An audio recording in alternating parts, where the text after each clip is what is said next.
Hello everyone, কেমন আছো তোমরা সবাই? আশা করি তোমরা সবাই অনেক ভালো আছো। তো আজকের এই ভিডিওতে আমি তোমাদেরকে সলভ করে দেখাবো বরিশাল বোর্ডের 2026 সালের এসএসসি পরীক্ষার উচ্চতর গণিতের বহু নির্বাচনী অংশটি। আর সকল বোর্ডের বিভিন্ন সালের এসএসসি পরীক্ষার অবজেক্টিভ কোশ্চেনের সলিউশন পেতে হলে চ্যানেলটিকে এখনই সাবস্ক্রাইব করে রাখো এবং চ্যানেলের প্লেলিস্ট সেকশনে গেলে তোমরা সব বোর্ডের অবজেক্টিভ কোশ্চেনগুলো একসাথে পেয়ে যাবা। তো চলো তাহলে শুরু করা যাক। তো আমাদের বরিশাল বোর্ড 2026 সালের এসএসসি পরীক্ষার যে প্রথম কোশ্চেনটা ছিল সেটা হচ্ছে 3 সেন্টিমিটার ব্যাস বিশিষ্ট একটি বলের আয়তন কত। তো আমাদের এখানে বলা আছে 3 সেন্টিমিটার ব্যাস বিশিষ্ট একটি বলের আয়তন। এখানে বল বলতে মূলত কী বোঝানো হচ্ছে? এখানে বল বলতে মূলত একটি গোলকের কথা বলা হচ্ছে, একটি গোলক। এখন আমরা জানি যে এখানে আয়তন বের করতে বলা হয়েছে। আমরা জানি যে একটি গোলকের ব্যাসার্ধ যদি হয় আর একক, তাহলে এর আয়তনের নির্ণয় সূত্র কি? আয়তন নির্ণয় সূত্র হচ্ছে 4/3 পাই আর কিউব। এটা হচ্ছে একটি গোলকের আয়তন নির্ণয় সূত্র। এখন এখানে আর দ্বারা বোঝানো হচ্ছে ব্যাসার্ধ, তাই না? কিন্তু আমাদের এখানে দেওয়া আছে কি 3 সেন্টিমিটার ব্যাস, আমাদের এখানে কিন্তু ব্যাস দেওয়া আছে। ব্যাস দিয়ে তো আমরা কাজ করতে পারবো না, তো আমাদের কী লাগবে? ব্যাসার্ধ লাগবে। এখন ব্যাসার্ধ মানে কি? ব্যাসার্ধ হচ্ছে ব্যাসের অর্ধেক। তার মানে 3কে যদি আমি অর্ধেক করি, অর্থাৎ ব্যাসকে যদি আমি অর্ধেক করি, তাহলে তো ব্যাসার্ধ পেয়ে যাবো। তো এখানে আমাদের দেওয়া আছে 3কে যদি আমি 2 দ্বারা ভাগ করি তাহলে আসবে 1.5। দ্যাট মিনস আমাদের এখানে আয়তন কত দাঁড়াবে? এই যে বলের কথা বলা আছে 4/3 পাই 1.5 হোল কিউব। তো এখানে কত আসে অ্যান্সার? ডিরেক্ট করি 4/3 ইন্টু পাই, তারপর হচ্ছে 1.5 হোল কিউব। ওকে, কত আসে? 9/2 পাই। তো আমাদের এটার অ্যান্সার দাঁড়ালো কত? এটার অ্যান্সার দাঁড়ালো 9/2 পাই সেন্টিমিটার কিউব। তো এখানে কিন্তু একটা ব্যাপার মনে রাখতে হবে, মাঝে মাঝে আমাদের অবজেক্টিভের মধ্যে এইরকম একটা মানে ঝামেলা করে দিতে পারে। এখানে দেখো এটাকে কিন্তু আছে সেন্টিমিটার কিউব। এখন ধরো তারা চাইলে কী করতে পারে, যে এখানে একটা অপশনের মধ্যে দিয়ে দিতে পারে 9/2 পাই সেন্টিমিটার স্কোয়ার, তাই না? তো অপশনের মধ্যে কিন্তু এরকম দিয়ে দিতে পারে। তোমার কিন্তু এই ব্যাপারটা খেয়াল রাখতে হবে। এখানে কিন্তু আয়তন বলা আছে, আয়তন বলা থাকা মানে কি ঘন একক কিন্তু আসবে, তো এখানে অবশ্যই সেন্টিমিটার কিউব আসবে। তো এই ব্যাপারগুলোতে কিন্তু ফোকাস থাকতে হবে। আচ্ছা, তারপরটা চলে যাই। তারপর কোশ্চেনটা কী বলছে আমাদের? তারপর কোশ্চেন হচ্ছে একটি আয়তকার ঘনবস্তুর দৈর্ঘ্য প্রস্থ উচ্চতা যথাক্রমে 5 সেন্টিমিটার, 4 সেন্টিমিটার, 3 সেন্টিমিটার হলে এর সমগ্র তলের ক্ষেত্রফল কত? তো আয়তকার ঘনবস্তুর কথা বলা হয়েছে। তো আয়তকার ঘনবস্তু দেখতে কেমন হয়? আয়তকার ঘনবস্তু হচ্ছে দেখতে অনেকটা এমন হয়, যে এটা হচ্ছে একটা আয়তকার ঘনবস্তু। এর দৈর্ঘ্য যদি হয় এ, প্রস্থ যদি হয় বি, উচ্চতা যদি হয় সি, তাহলে এর সমগ্র তলের ক্ষেত্রফল নির্ণয়ের সূত্র আমরা জানি। কি জানি? 2 into a b plus b c plus c a. এত, যেহেতু এটা ক্ষেত্রফল, তার মানে এটা হচ্ছে বর্গ একক। ঠিক আছে? আয়তন বের করতে বললে হয় আমাদের ঘন একক, আর যখন ক্ষেত্রফল বের করতে বলে তখন বলা হয় বর্গ একক। ওকে, তো এখন আমরা যদি সিম্পলি সূত্র মানে মানগুলো বসিয়ে দিই এখানে 2 ইন্টু, এখানে দেখো দৈর্ঘ্য প্রস্থ উচ্চতা দেওয়া আছে 5, 4, 3।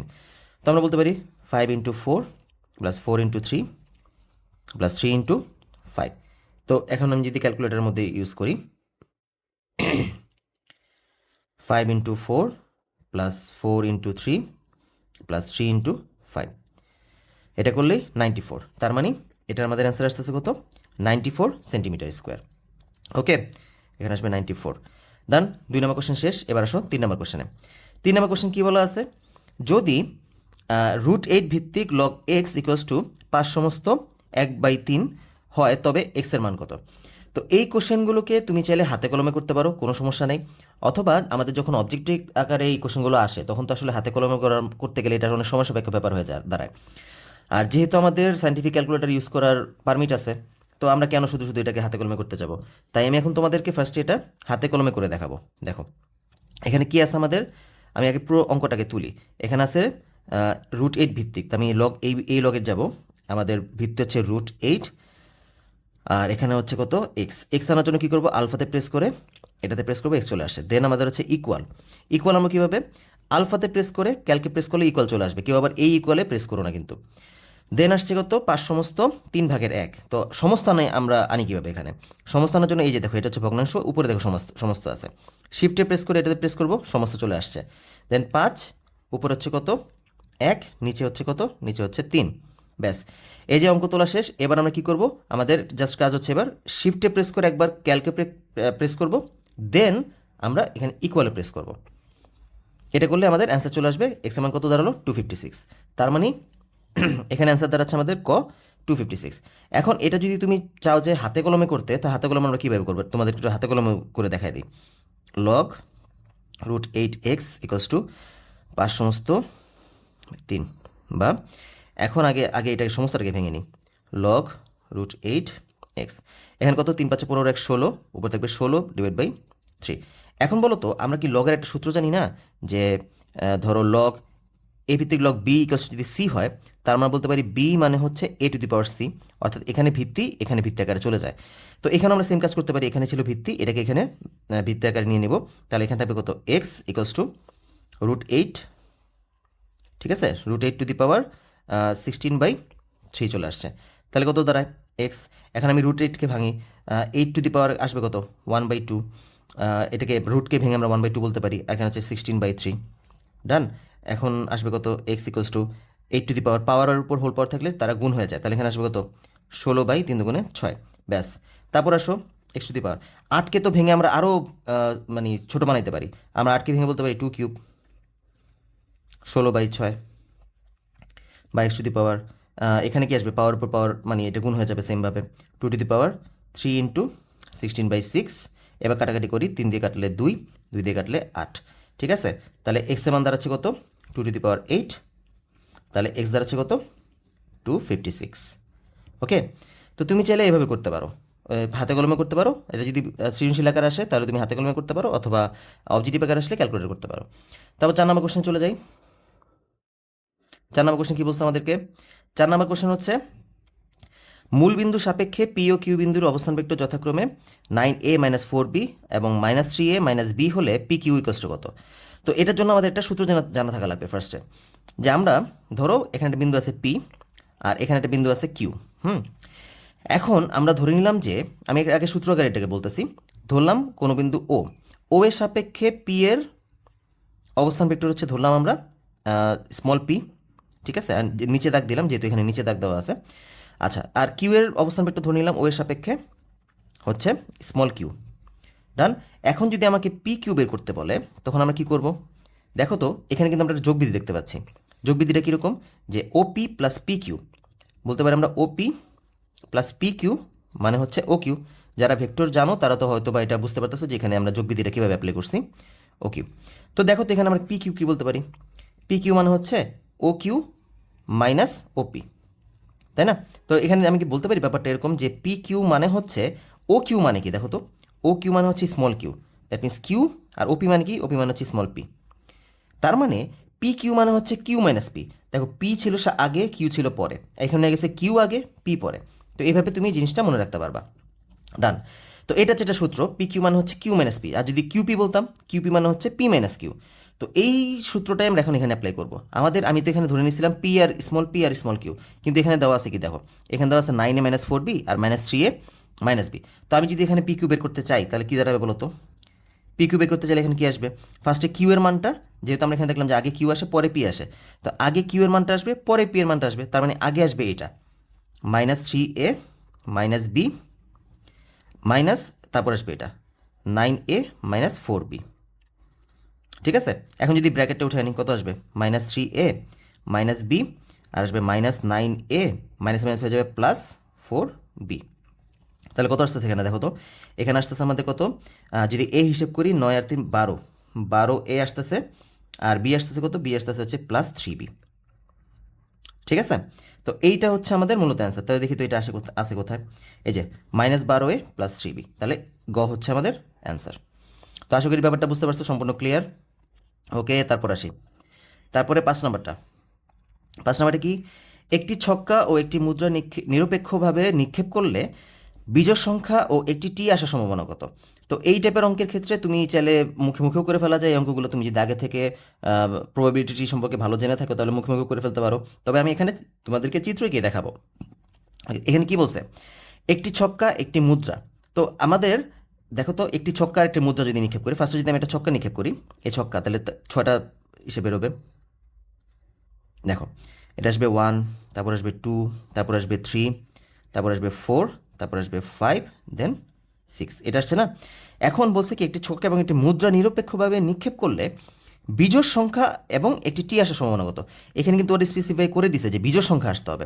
তো আমাদের কিন্তু এই যে এগুলো বাদ, 2, 4, 6 কিন্তু বাদ, যেহেতু আমাদের বিজোড় সংখ্যার কথা বলা আছে, এবং একটি টি।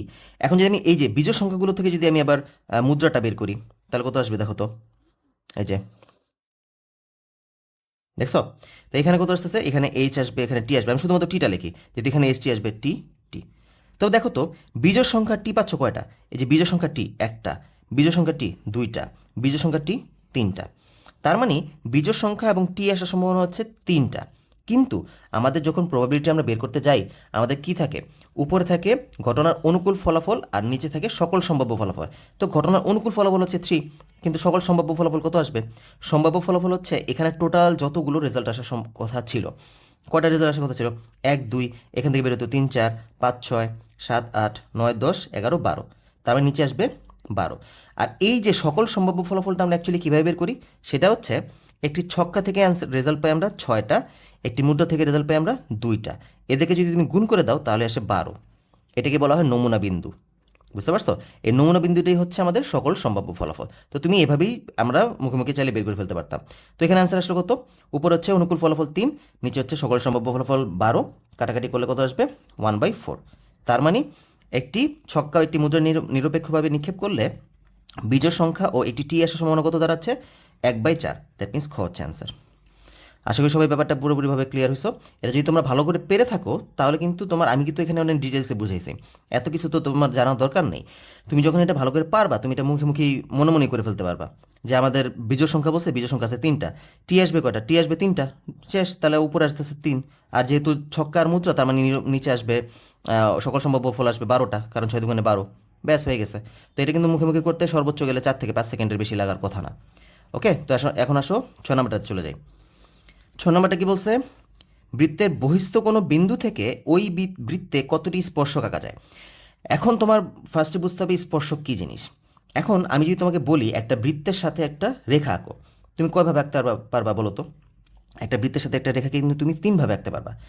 এই বৃত্ত আর এই যে বাইরে দিয়ে গেছে একটা রেখা, এই বৃত্ত, এই উপর দিয়ে গেছে একটা রেখা। এটা উপর বলতে এখানে যেতে পারে, এখানে যেতে পারে, এখানে যেতে পারে। আর আরেকটা হচ্ছে এই একটা বৃত্ত, এটাকে একটা জায়গায় মানে ছোঁয়া লেগে গেছে, এটা হচ্ছে আরেকটা। তো একটা রেখা আর একটা বৃত্ত তুমি চাইলে এই 3ভাবে আঁকতে পারো, যার মধ্যে একটার মধ্যে এই তোমার রেখার সাথে বৃত্তের কোনো স্পর্শবিন্দু থাকবে না, বা তোর ছেদবিন্দু থাকবে না, কোনো কিছুই থাকবে না, টাচই করে নেই এরা। আরেকটার মধ্যে একটা রেখার সাথে একটা বৃত্তের 2টা ছেদবিন্দু থাকবে, দেখো এই যে 2টা ছেদবিন্দু হয়েছে না, তুমি যদি যে কোনো রেখা হিসাব করো 2টা কিন্তু ছেদবিন্দু আসছে। আরেকটা হচ্ছে বৃত্তের সাথে একটা রেখার একটা বিন্দুতে টাচ করে যাবে, বা তুমি বলতে পারো ছেদ করে যাবে।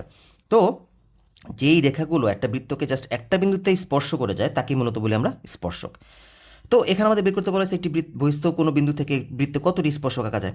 তো আমি যদি এখানে জিনিসটা অঙ্কন করি, এক যে বৃত্ত, এই বহিস্থ একটা বিন্দু পি বিন্দু ধরো, এখান থেকে এখানে কয়টা স্পর্শক আঁকতে পারবা। তো তুমি দেখো তো এইখান থেকে তুমি যদি এটা রেখাটা নাও, ধরো কি স্পর্শ করা গেছে এই একটা রেখা, আর আরেকটা যদি স্পর্শ করে যাও, এটা যদি হচ্ছে ছেদ করে গেছে, যাকে ধরলাম আমি যে এটা স্পর্শ করে গেছে, তো এই হচ্ছে আরেকটা রেখা।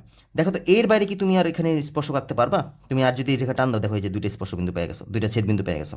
তার মানে বহিস্থ বিন্দু থেকে আমরা একটা বৃত্তে 2টা স্পর্শক আঁকতে পারি। তার মানে এখানে অ্যান্সার দাঁড়াবে কত, খ 2টা।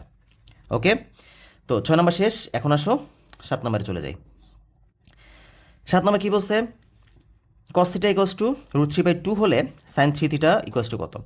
তো এই টাইপের অঙ্কগুলো করার ক্ষেত্রে তুমি কীভাবে করতে পারো, সিম্পলি আমরা ডিরেক্ট কোণের মান বের করে ফেলবো, যেহেতু √3/2 আছে, √3/2 দেখলেই তো আমাদের কোণের কথা মনে চলে আসে, যে cos 30 ডিগ্রি মান হচ্ছে √3/2। ঠিক আছে, তো আমরা এখানে কীভাবে বলতে পারি, cos θ = √3/2, তাহলে cos θ = কত দাঁড়াবে, cos 30 ডিগ্রি, তার মানে থিটা পাচ্ছে কত, থিটা হচ্ছে 30 ডিগ্রি। ডান। তাহলে এখানে আমাদের বের করতে বসে কি sin 3θ, তার মানে কত sin 3 × 30 ডিগ্রি মানে হচ্ছে sin 90 ডিগ্রি। আর sin 90 ডিগ্রি মান কত, sin 90 ডিগ্রি মান হচ্ছে 1। ব্যাস অ্যান্সার হচ্ছে 1।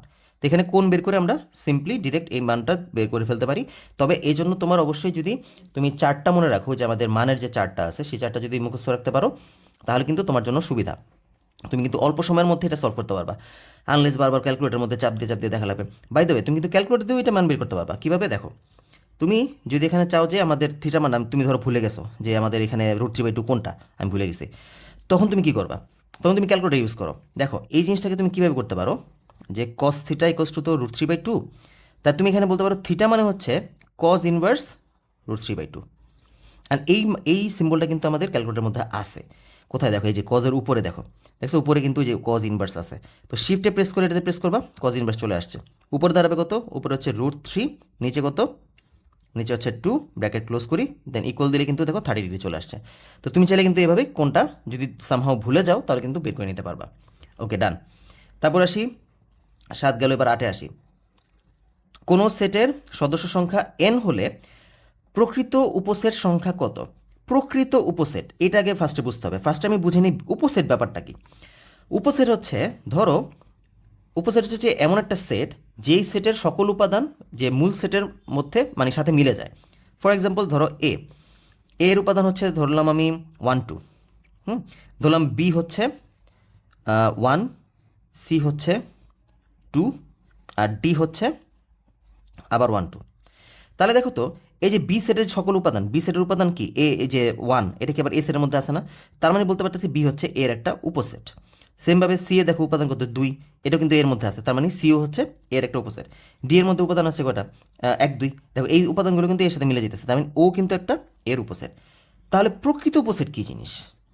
প্রকৃত উপসেট হচ্ছে, দেখো এখানে যে আমি বললাম না যে বি হচ্ছে এর একটা উপসেট, সি হচ্ছে এর একটা উপসেট, তুমি কিন্তু এখানে এই দুটার ক্ষেত্রে তোমার কিন্তু বলতে হবে যে বি হচ্ছে এর উপসেট, সি হচ্ছে এর উপসেট।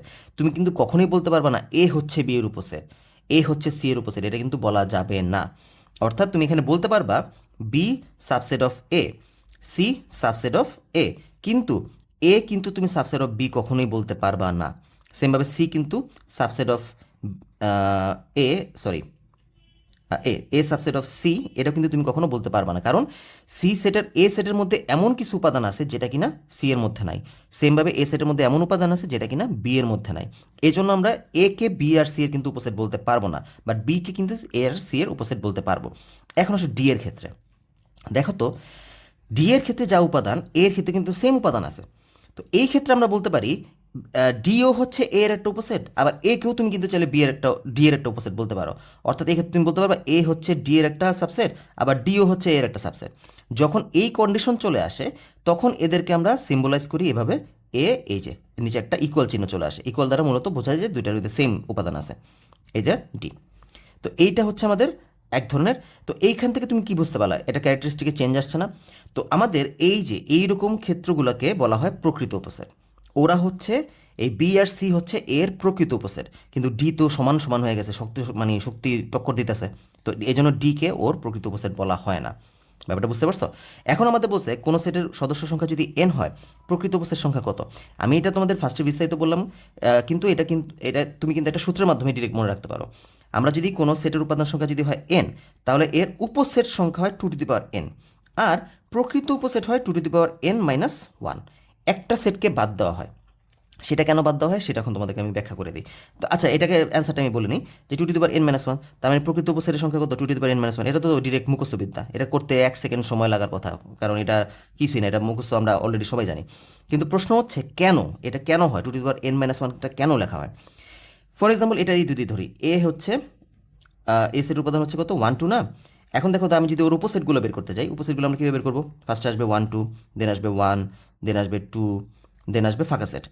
তো দেখো ওর উপাদান ছিল 2টা, উপসেট আসছে কয়টা, 4টা। এই যে এই সূত্র মানতেছে 2n, সূত্র হচ্ছে কত 2n, যেহেতু এখানে 2টা উপাদান তার মানে 2, দ্যাট মিনস 4টা টোটাল, এখানে 4টা উপাদান আসছে উপসেট।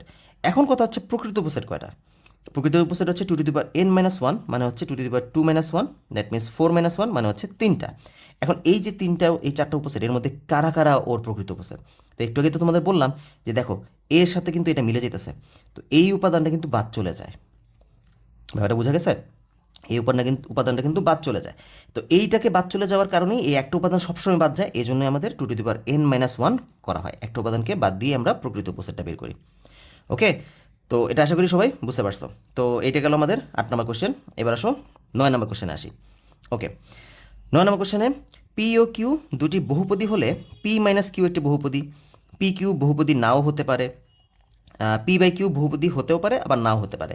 এখন এই কোশ্চেনটা একটু এই টাইপের কোশ্চেন যখন তোমার আসবে পরীক্ষায়, তুমি যদি এগুলো কিন্তু আসলে মনে থাকারই কথা, কিন্তু যদি মনে না থাকে সেই ক্ষেত্রে তোমরা এগুলোতে একটা এক্সাম্পল ধরে নিবা, ধরে দেন কাজ করবা, তাহলে দেখবা যে আমাদের এই কোশ্চেনগুলো আমরা ইজিলি সলভ করতে পারি।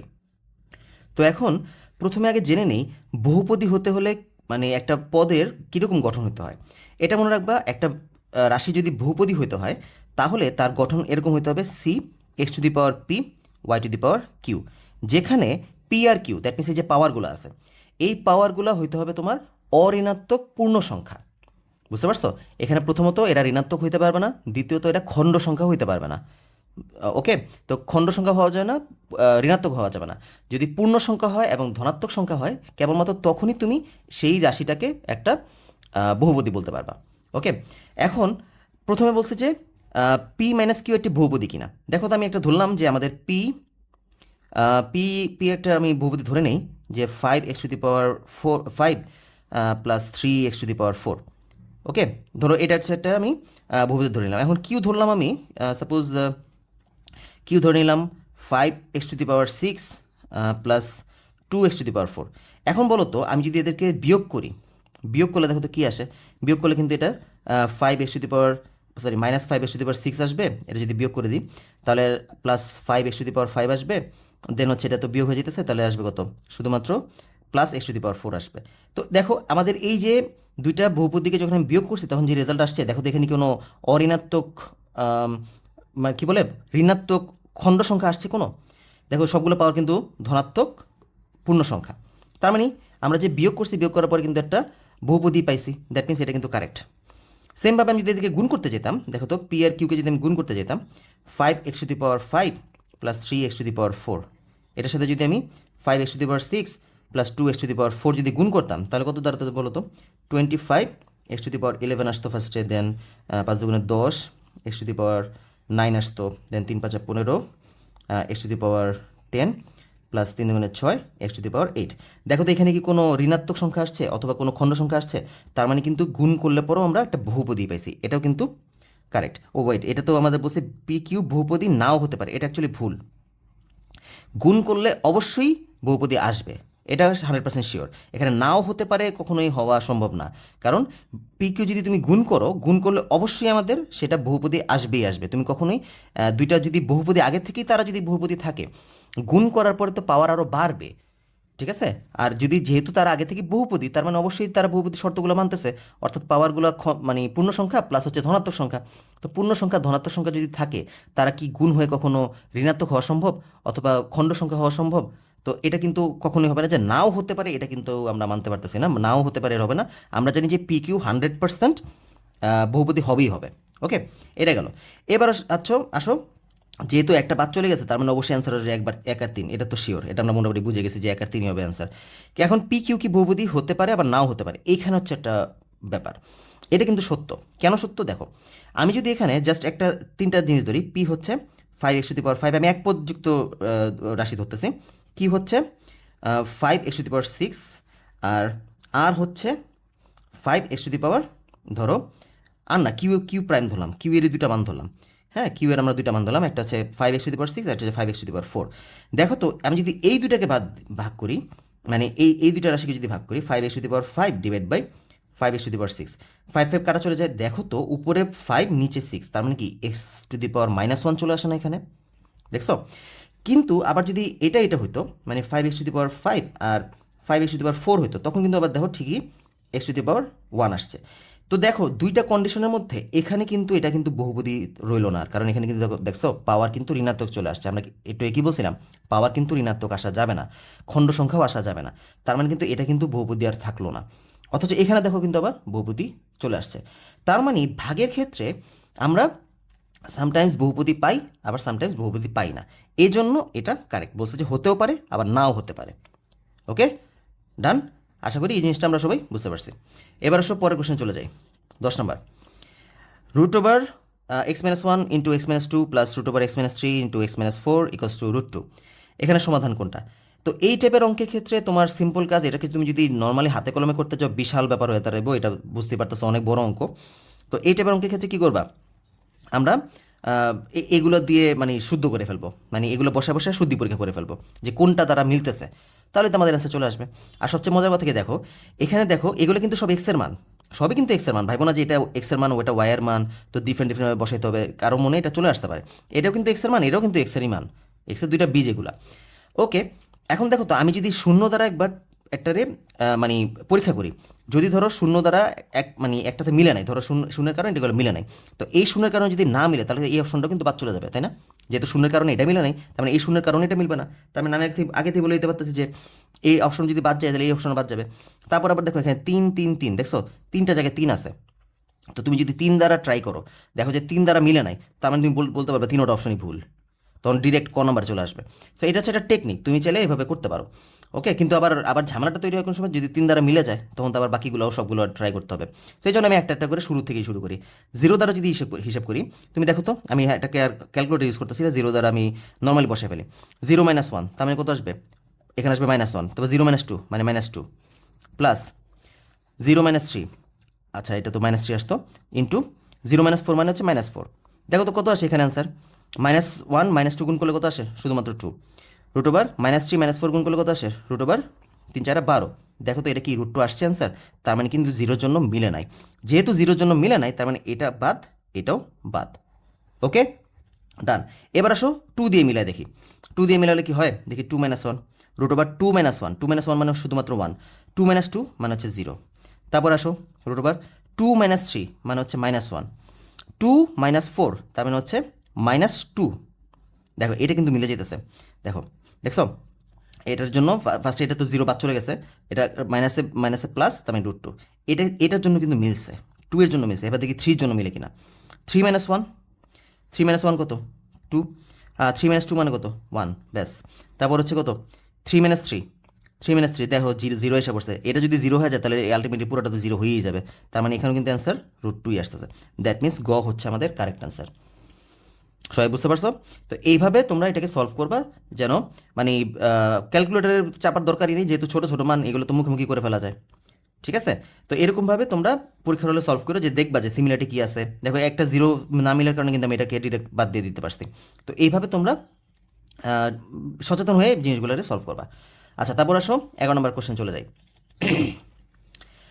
11 নম্বর কী বলছে, প্রবাবিলিটি ট্রি ব্যবহার করা হয় নমুনা ক্ষেত্র তৈরিতে। এটা হচ্ছে তুমি প্রবাবিলিটি ট্রির ব্যবহারগুলো যদি জেনে থাকো তাহলে তোমার জন্য এটা খুবই সিম্পল কোশ্চেন। তো এখানে বলছে নমুনা ক্ষেত্র তৈরিতে, হ্যাঁ এটা তো কারেক্ট, কারণ আমরা প্রবাবিলিটি ট্রি তো মূলত নমুনা ক্ষেত্র তৈরির জন্যই বানাই। গাছের আকৃতি তৈরিতে, ভাই অঙ্কের মধ্যে গাছের আকৃতি তৈরি দিয়ে আমরা কী করব? এখানে প্রবাবিলিটি ট্রি কেন বলা হয়েছে প্রবাবিলিটি ট্রি? বিকজ আমরা যখন ওই যে চিত্রটা আঁকি, যে এরকমভাবে যখন আমরা চিত্রটা আঁকি, দেখতে কিন্তু অনেকটা গাছের যেমন শাখা প্রশাখা বের হয়, এটা কিন্তু অনেকটা গাছের শাখা প্রশাখার মতোই দেখা যায়।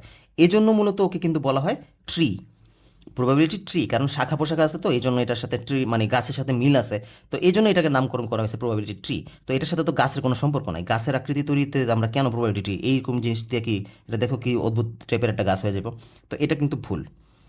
বিভিন্ন ঘটনার সম্ভাবনা নির্ণয়, এটা তো কারেক্ট, কারণ আমরা প্রবাবিলিটি ট্রি এই যে এই চিত্রটা তো তৈরি করি মূলত সম্ভাবনা তৈরি করার জন্য, সম্ভাবনাগুলো বের করার জন্য, তাই না? তার মানে এটাও কারেক্ট, তার মানে 1 আর 3 হচ্ছে কারেক্ট, এখানে গ। ডান, 11 গেল। তারপর আসো 12, s equals to x such that x belongs to r এবং function of x equals to √2 - x হলে s এর ডোমেন কত? তো এই s এর এখানে s দ্বারা একটা ফাংশনকে রিপ্রেজেন্ট করতেছে, বা তুমি বলতে পারো যে s দ্বারা একটা সেটকে রিপ্রেজেন্ট করতেছে, যে সেটের মধ্যে একটা ফাংশন আছে। ঠিক আছে, এখন এই ফাংশনটাকে যদি আমি সমাধান করতে পারি তাহলে আমাদের s এর ডোমেন চলে আসবে। এখন বলো s এর ডোমেন বলতে মূলত এখানে ফাংশন অফ x এরই ডোমেন আমাদের বের করতে বলা হয়েছে। Function of x equals to √2 - x, তো এইটার যে ডোমেন হবে সেটাই তো মূলত আসলে এস এর ডোমেন, কারণ এস দ্বারা তো এটাকে রিপ্রেজেন্ট করতেছে। এখন আমাদের এটার ডোমেন আমরা কীভাবে বের করবো? আচ্ছা, ডোমেন বলতে কী বোঝায়? ডোমেন মানে হচ্ছে এখানে চলকের সেই সকল মানগুলো অ্যাকসেপ্ট করব আমরা যার জন্য এই ফাংশনটা সংজ্ঞায়িত হয়। এখন অসংজ্ঞায়িত কখন হয়? অসংজ্ঞায়িত হয় যখন সাপোজ আমাদের একটা ভগ্নাংশের মধ্যে উপর আছে লব, নিচে আছে হর। হ্যাঁ, লব হরের মধ্যে যদি হরে 0 চলে আসে, তাই না? এখানে ধরো লব হর, যদি আমাদের লব তো লবের জায়গায় আছে কিন্তু হরে যদি 0 চলে আসে তখন কিন্তু সেটা অসংজ্ঞায়িত হয়ে যায়। তার মানে কোনো একটা ফাংশন যদি আমরা ভগ্নাংশ দেখি তার মানে ওখানে অবশ্যই আমাদের হরে 0 আসা যাবে না, 0 ব্যতীত যা আসুক তাই আমরা অ্যাকসেপ্ট করবো। সেমভাবে রুটের নিচে আমরা মাইনাস আনি না, মাইনাস সামথিং আমরা রুটের নিচে আনি না। তারপর হচ্ছে আর কি আছে, তো এই দুইটাই মূলত আমাদের এই তোমাদের 19 লেভেলে এই দুটা নিয়েই মূলত বেশি কাজ করা হয়, মানে নিচে ভগ্নাংশে জিরো আনা যাবে না, আর রুটের নিচে ঋণাত্মক সংখ্যা আনা যাবে না। তো এখানে দেখো রুটের নিচে 2 - x আছে, তো অবশ্যই আমরা কি জানি আমাদের যে নিচে যে ভিতরে যে মানটা আছে সেটা কি মাইনাস আসা যাবে না, জিরো কিন্তু আসতে পারবে, কোনো ক্ষতি নেই। অর্থাৎ 2 - x এর মানটা তুমি জিরো থেকে বড় হইতে পারে, জিরো সমান হইতে পারে, কোনো সমস্যা নেই, কিন্তু ঋণাত্মক দিকে যাওয়া যাবে না। তো আমরা এটাকে কীভাবে প্রকাশ করতে পারি? 2 - x গ্রেটার দেন ইকুয়াল 0, কারণ শূন্য থেকে বড় হইতে পারে, শূন্যের সমান হইতে পারে, কোনো সমস্যা নেই। এখন তো তাহলে আমরা যদি এখানে কাজ করি তাহলে কত দাঁড়াবে? -x এখানে গ্রেটার দেন ইকুয়াল কত আসবে? এখানে 2কে যদি পাশে নিয়ে যাই -2। এবার আসো আমরা যদি উভয়পক্ষে মাইনাস দ্বারা গুণ করে দিই তাহলে আসবে কত? এখানে মাইনাস চলে যাবে, এখানে মাইনাস চলে যাবে। এখন আমরা যারা অসমতার অঙ্ক জানি তারা কিন্তু এটা অবশ্যই জানার কথা যে যখন আমরা ঋণাত্মক চিহ্ন দ্বারা গুণ করি তখন কিন্তু অসমতার দিক পরিবর্তন হয়ে যায়, তাই না? এই যে দেখো দিকটা কীভাবে পরিবর্তন হবে, এখানে এটা ছিল গ্রেটার দেন ইকুয়াল হয়ে যাবে লেস দেন ইকুয়াল, আর এটা তো মাইনাস গুণ করার কারণে এটাও +2 হয়ে যাবে। তাহলে এক্স লেস দেন ইকুয়াল 2 হবে। তার মানে এটি হচ্ছে আমাদের ডোমেন। এই মানগুলোর কারণ দেখো ডোমেন কেন বলতেছে এটাকে, কারণ আমরা দেখো এই শর্তটা কোথা থেকে তৈরি করছিলাম, ডোমেনের শর্ত থেকে তো আমরা এটা তৈরি করছি যে এটাকে যদি সংজ্ঞায়িত হইতে হয় তাহলে অবশ্যই ভিতরের মানটা 0 থেকে বড় হইতে হবে, এটাই তো ডোমেনের শর্ত ছিল, তাই না? তো এখান থেকে আমরা এই মানটা পাইছি, দ্যাট মিনস এটা হচ্ছে আমাদের domain. X less than equal 2, দেখি এটা কোথায় আছে, এই যে এটা x belongs to R, x less than equal 2। তো এটা হচ্ছে আমাদের অ্যান্সার। এখন এখানে মাইনাস দ্বারা গুণ করার কারণে কেন চিহ্ন পরিবর্তন হয়েছে সেটা একটু আলোচনা করে দিই। দেখো একটা এক্সাম্পল দিয়ে দেখো, ধরো 2 2 তো 1-এর থেকে বড়, তাই না? 2 কিন্তু 1-এর থেকে বড়। এখন আমি যদি উভয়পক্ষে মাইনাস দ্বারা গুণ করে দিই তাহলে আসবে -2 -1 বা -1 বা -2 বলো। এখন বলো তো এখন এখানে কে বড় হয়েছে, -1 বড় নাকি -2 বড়? এখন কিন্তু এখানে -1 বড়, কারণ সংখ্যা রেখা অনুযায়ী আমরা যতই বাম সাইডে যাই ততই কিন্তু সংখ্যার ভ্যালু কমতে থাকে, তার মানে এখানে -1 কিন্তু বড়, তার মানে কিন্তু আমরা এখানে চিহ্নটা এভাবে প্রকাশ করব। তো এই জন্যই মূলত যখন মাইনাস দ্বারা আমরা গুণ করি তখন এখানে চিহ্নটা পরিবর্তন হয়ে যায়। ঠিক আছে, তো আশা করি এটা বুঝতে পারছো। ওকে ফাইন, এখন আমরা 13 নম্বরে চলে যাই। 13 নম্বর কি বলছে? p(x) এত এর একটি উৎপাদক x-2 হলে a এর মান নির্ণয় করো। এত এর উৎপাদক x-2, ঠিক আছে? এখন আমরা উৎপাদক উপপাদ্য দিয়ে মূলত আসলে কি বুঝি, এত এর উৎপাদক এত দ্বারা কি বোঝাচ্ছে? যেমন ধরো আমি তোমাদেরকে একটা এক্সাম্পল দিই। ফর এক্সাম্পল আমরা বলতে পারি যে একটু ওয়েট করো, ধরো a² প্লাস 5a প্লাস 6। ওকে, এইটার একটা উৎপাদক আমি বলে দিছি a প্লাস 3। আচ্ছা, উৎপাদক দ্বারা কি বুঝাইছে? এটাকে যদি আমি ক্যালকুলেশন করি, ক্যালকুলেশন করার পরে গুণাকারে কি পাবো? গুণাকারে পাবো a প্লাস 3, আর এখানে আসবে মেবি a প্লাস 2 আসবে। তো এটাকে ভাঙার পরে এটা অনেকগুলো পদ ছিল, সেইগুলোকে ভেঙে আমি উৎপাদক বিশ্লেষণ করে 2টা পদে আনছি। তো 2টা পদে আনার পরে এই যে এখানে যেই 2টা পদে গুণফল আকারে আনছি, এখানে যে গুণফলগুলো আছে সেগুলো কিন্তু এক একটা ওর উৎপাদক। এখন উৎপাদক বলতে মূলত কি বোঝাচ্ছে? উৎপাদক বলতে বোঝানো হয় এইটা দ্বারা যদি আমি এখন এই রাশিটাকে ভাগ করি তাহলে ভাগশেষে আমরা সবসময় 0 পাবো। ব্যাপারটা বুঝছো? উৎপাদক বলতে মূলত এটা বোঝাচ্ছে যে আমরা যদি এই a-3 দ্বারা যদি এটাকে ভাগ করি তাহলে কিন্তু ভাগশেষে অলওয়েজ আমরা 0 পাবো। তো এখানে আমাদের যখন বলা হয়েছে যে এত এর একটি উৎপাদক x-2, তাহলে a এর মান কত? তো এখানে এটা দ্বারাও বোঝানো হচ্ছে যে মানে এখানে সেম জিনিসটি বোঝানো হচ্ছে যে এই রাশিটাকে তুমি যদি x-2 দ্বারা ভাগ করো তাহলে তুমি ভাগশেষে সবসময় 0 পাবা। ব্যাপারটা ক্লিয়ার? আর ভাগশেষের 0 পাওয়ার যে ব্যাপারটা বা ভাগশেষ বের করার জন্য আমরা কি ব্যবহার করি? আমরা ব্যবহার করি ভাগশেষ উপপাদ্য। ধরো কোনো একটা ফাংশন অফ এক্সকে তুমি যদি এতকে তুমি যদি x-a দ্বারা ভাগ করো, এত দ্বারা ভাগ করো, ঠিক আছে? তাহলে এর ভাগশেষ কত দাঁড়াবে? তাহলে ভাগশেষ হবে ফাংশন অফ এ। এটি হচ্ছে আমাদের মূলত ভাগশেষ উপপাদ্য। মানে কোনো একটা ফাংশনকে তুমি যদি x-a দ্বারা ভাগ করো তাহলে ভাগশেষ অলওয়েজ কী পাবা? অলওয়েজ পাবা ফাংশন অফ এ। অর্থাৎ এখানে যে x-a আছে না, এই x-a কে তুমি যদি 0 ধরে এক্সের যে মানটা পাবা সেই মানটাকে তুমি যদি ফাংশনে বসাও তাহলে তুমি ভাগশেষটা পেয়ে যাবা। এটাই হচ্ছে মূলত আমাদের ভাগশেষ উপপাদ্য। তো এখানে আমরা কী করব? সেমভাবে আমাদের বলছে যেহেতু এই রাশির একটা উৎপাদক হচ্ছে x-2, তার মানে x-2 দ্বারা যদি ওকে আমি ভাগ করি ভাগশেষ আসবে 0। আর ভাগশেষ বের করার জন্য আমরা কি জানি? আমাদের এখানে হচ্ছে p(x), তো p(x) হচ্ছে x⁴ - 5x³ + 7x² মাইনাস এ। তো আমাদের যেহেতু ভাগ করতে বলছে এক্স মাইনাস টু দ্বারা, তাহলে এখানে আমরা কী বসবো, পি অফ শুধুমাত্র টু বসাবো, কারণ এক্স মাইনাস টু যদি তুমি জিরো ধরো তাহলে এক্স মান দাঁড়ায় কত, টু দাঁড়ায়। তো এই জন্য আমরা এখানে টু বসাইছি।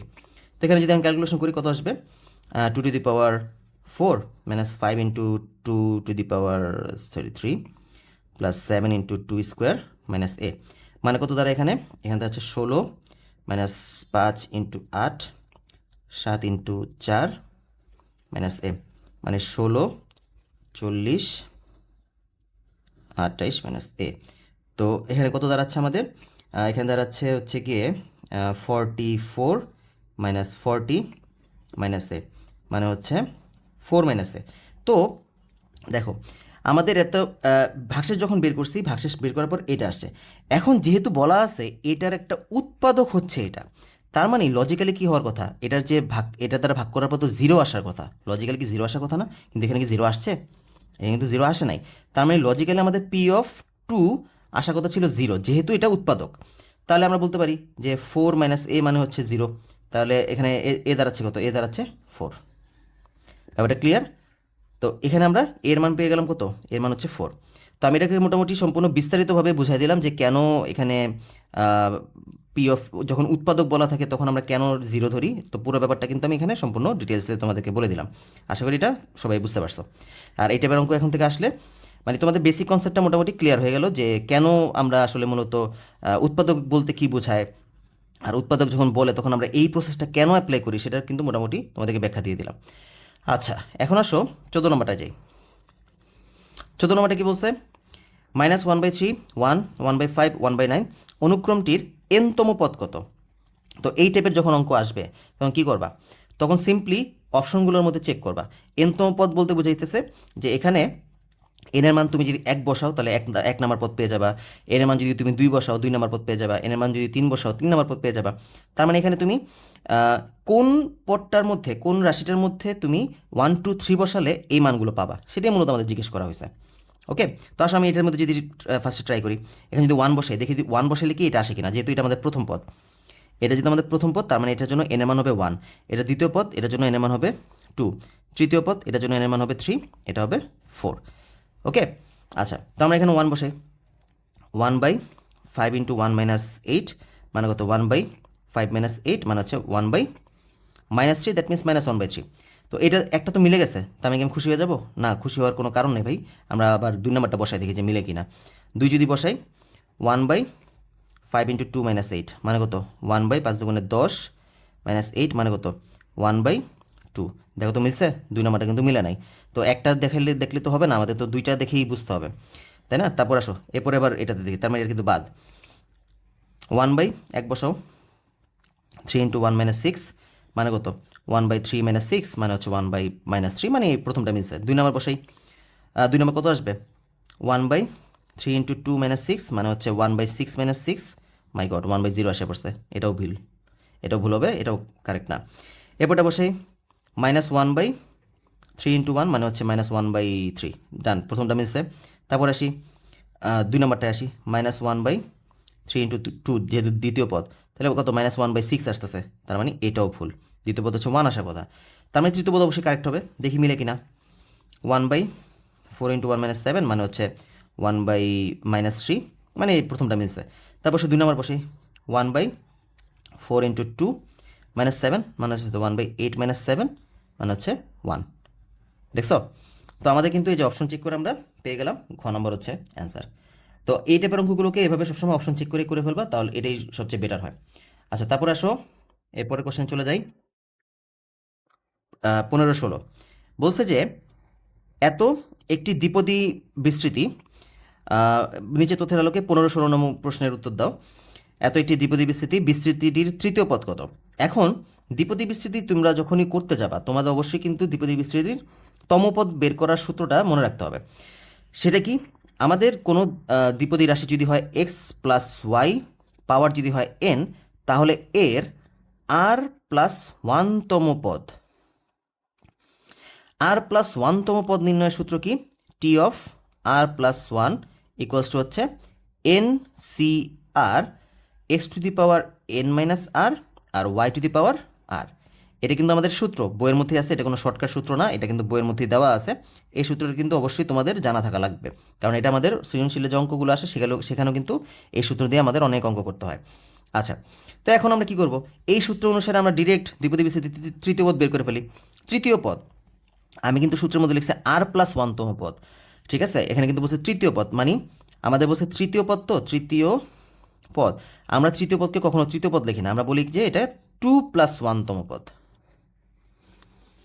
কেন, ওই যে দেখো r+1 কিন্তু বলছিলাম, মানে যে পদটা থাকবে সেটাকে +1 আকারে আমাদের প্রকাশ করতে হয়। তাহলে বলো তৃতীয় পদ কত আসবে, তা t(2+1) সূত্র বসাই দিই। পাওয়ার কত, পাওয়ার হচ্ছে 8c কত আসবে দেখো, NCR, এই যে আর আকারে যেটা থাকে অর্থাৎ 1-এর সাথে যোগ আকারে যেটা থাকে সেটা হচ্ছে মূলত r এর মান। এখানে 1-এর সাথে যোগ আকারে আছে কত, 2, মানে 8c2। তারপর আসবে কত, 2x² হোল টু দি পাওয়ার কত আসবে, এই যে n-r অর্থাৎ 8 - 2। আর তারপর কি, y to the power r, y মানে হচ্ছে দ্বিতীয় পদ। এখানে কিন্তু দ্বিতীয় পদ কিন্তু 1/2x না, এখানে কিন্তু দ্বিতীয় পদ -1/2x, -1/2x টু দি পাওয়ার, পাওয়ার কত, পাওয়ার হচ্ছে r, এই যে নিচেরটা, ঠিক আছে। তো এই সূত্র অনুযায়ী আমরা সিম্পলি এখানে সম্পূর্ণ মানটা বসায় ফেলছি। তো এই ব্যাপারটা মনে রাখবা যে NCR মানে এখানে হচ্ছে পাওয়ার, এখানে হচ্ছে আর বলতে বোঝায় যে পদটাকে আমরা যে একের সাথে যোগ আকারে যে মানটা রাখছি সেটা হচ্ছে আর। আর প্রথম পদের পাওয়ার কি, এই দুটার বিয়োগফল, আর দ্বিতীয় পদের পাওয়ার নিচেরটা, এইভাবে মনে রাখবা। ওকে, তো এখন আসো দেখি কত আসে। 8c2 মানে কত,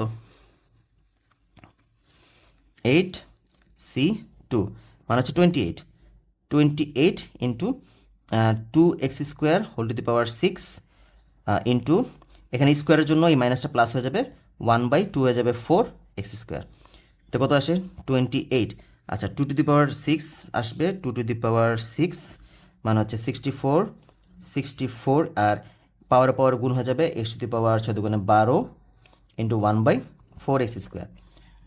তো এখানে কত আসতেছে, আমরা যদি এটাকে দিয়ে কাটি, 4 দ্বারা 64 / 4 মানে হচ্ছে 16, এটা দ্বারা যদি কাটো তাহলে 16 আসবে, 16-র সাথে যদি আমি 28 গুণ করি তাহলে আসতেছে কত, 448, আর এখানে আসতেছে x টু দি পাওয়ার 10। তো 448 x টু দি পাওয়ার 10 আসবে, এই যে 448 x টু দি পাওয়ার 10। তো এটা হচ্ছে আমাদের তৃতীয় পদ, ঠিক আছে। দেখছো, সূত্র জানলে আমাদের কিন্তু সিম্পলি আমরা বের করে ফেলতে পারি। আচ্ছা, তারপর আসো মধ্যপদ। এখন মধ্যপদ আমরা কীভাবে বের করব, দেখো এত একটি দ্বিপদী বিস্তৃতি, এর মধ্যপদ চাইছে। এখন আমরা কিন্তু জানি যে কোনো একটা দ্বিপদী রাশির পাওয়ার যদি হয় n, তাহলে তার পদ সংখ্যা কিন্তু একটা বেড়ে যায়, মানে যা পাওয়ার থাকে তার থেকে একটা বেশি হয়, অর্থাৎ পাওয়ার হবে, পদ সংখ্যা হবে কত, n+1। মানে যে কটা, ধরো কোনো একটা দ্বিপদী রাশির পাওয়ার হচ্ছে 3, তাহলে পদ সংখ্যা কয়টা আসবে, 4টা। পাওয়ার হচ্ছে 4, পদ সংখ্যা কয়টা আসবে, 5টা। তো এখানে দেখো মধ্যপদ চাইছে, এখানে যেহেতু পাওয়ার হচ্ছে 8, তাহলে পদ সংখ্যা আসবে কত, পদ সংখ্যা আসবে অবশ্যই 9টা। আমরা বলতে পারি যে পদ সংখ্যা আসবে 9টা। তাহলে যদি পদ সংখ্যা 9টা হয় তাহলে মধ্যপদ কত আসবে। মধ্যপদ আমরা কীভাবে বের করি বলো তো, মধ্যপদ আমরা বের করি যখন আমাদের টোটাল পদ সংখ্যা হয় বিজোড়, তখন মধ্যপদ বের করার সিস্টেম হচ্ছে এটার সাথে 1 যোগ করব, তারপর 2 দ্বারা ভাগ করব। জোর বানায় 2 দ্বারা ভাগ করি, তার মানে কত আসে, 10 যোগ 2 মানে হচ্ছে 5তম পদ, ঠিক আছে। তো 5তম পদ হচ্ছে এটার মধ্যপদ, ক্লিয়ার। তো এখন বলো 5তম পদে যে এই সূত্রের মাধ্যমে সেমভাবে আবার বের করে ফেলি, 5তম পদ কত দাঁড়াবে, t(5)তম পদ যেহেতু আমরা কি লিখবো, আমরা কিন্তু 5 যোগ 1 লিখবো না, আমরা লিখবো 4 যোগ 1, 4 + 1।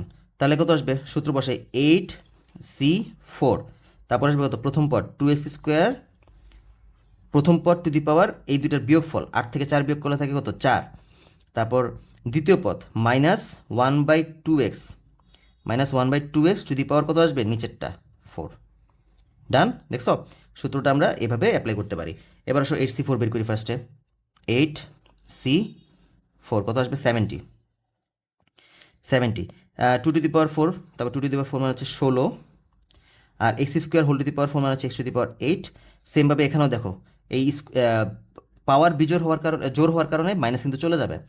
2 টু দি পাওয়ার 4 মানে কত, 16, আর x টু দি পাওয়ার কত আসবে, x টু দি পাওয়ার 4 আসবে। এই 16 কাটা, x টু দি পাওয়ার 4 যদি কাটো তাহলে 70 x টু দি পাওয়ার 4 থাকতেছে। ডান। তো এই যে 70 x টু দি পাওয়ার 4, এটা হচ্ছে আমাদের এই বিস্তৃতির মধ্যপদ। ডান, আশা করি সবাই বুঝতে পারছি। আচ্ছা, তারপরে চলে যাই 17 নম্বরটা। 17 কি বলছে, B square minus four AC পূর্ণবর্গ না হলে মূলগুলো কেমন হবে। তো এটার জন্য কিন্তু আমাদের বইয়ের মধ্যে একটা চার্ট আছে যে B square minus four AC greater than জিরোর জন্য কী হবে, গ্রেটার দেন জিরো পূর্ণবর্গের জন্য কী হবে, গ্রেটার দেন জিরো পূর্ণবর্গ না হলে কী হবে, ইকুয়াল টু জিরো হলে কী হবে, লেস দেন জিরো হলে কী হবে। তো অনেকে দেখছি যে এই চারটা মুখস্থ করতে চায়, বা এই চারটার মুখস্থ করার দরকার নাই, তুমি তো নর্মালি কমন সেন্স খাটাই তো এটা বের করে ফেলতে পারো।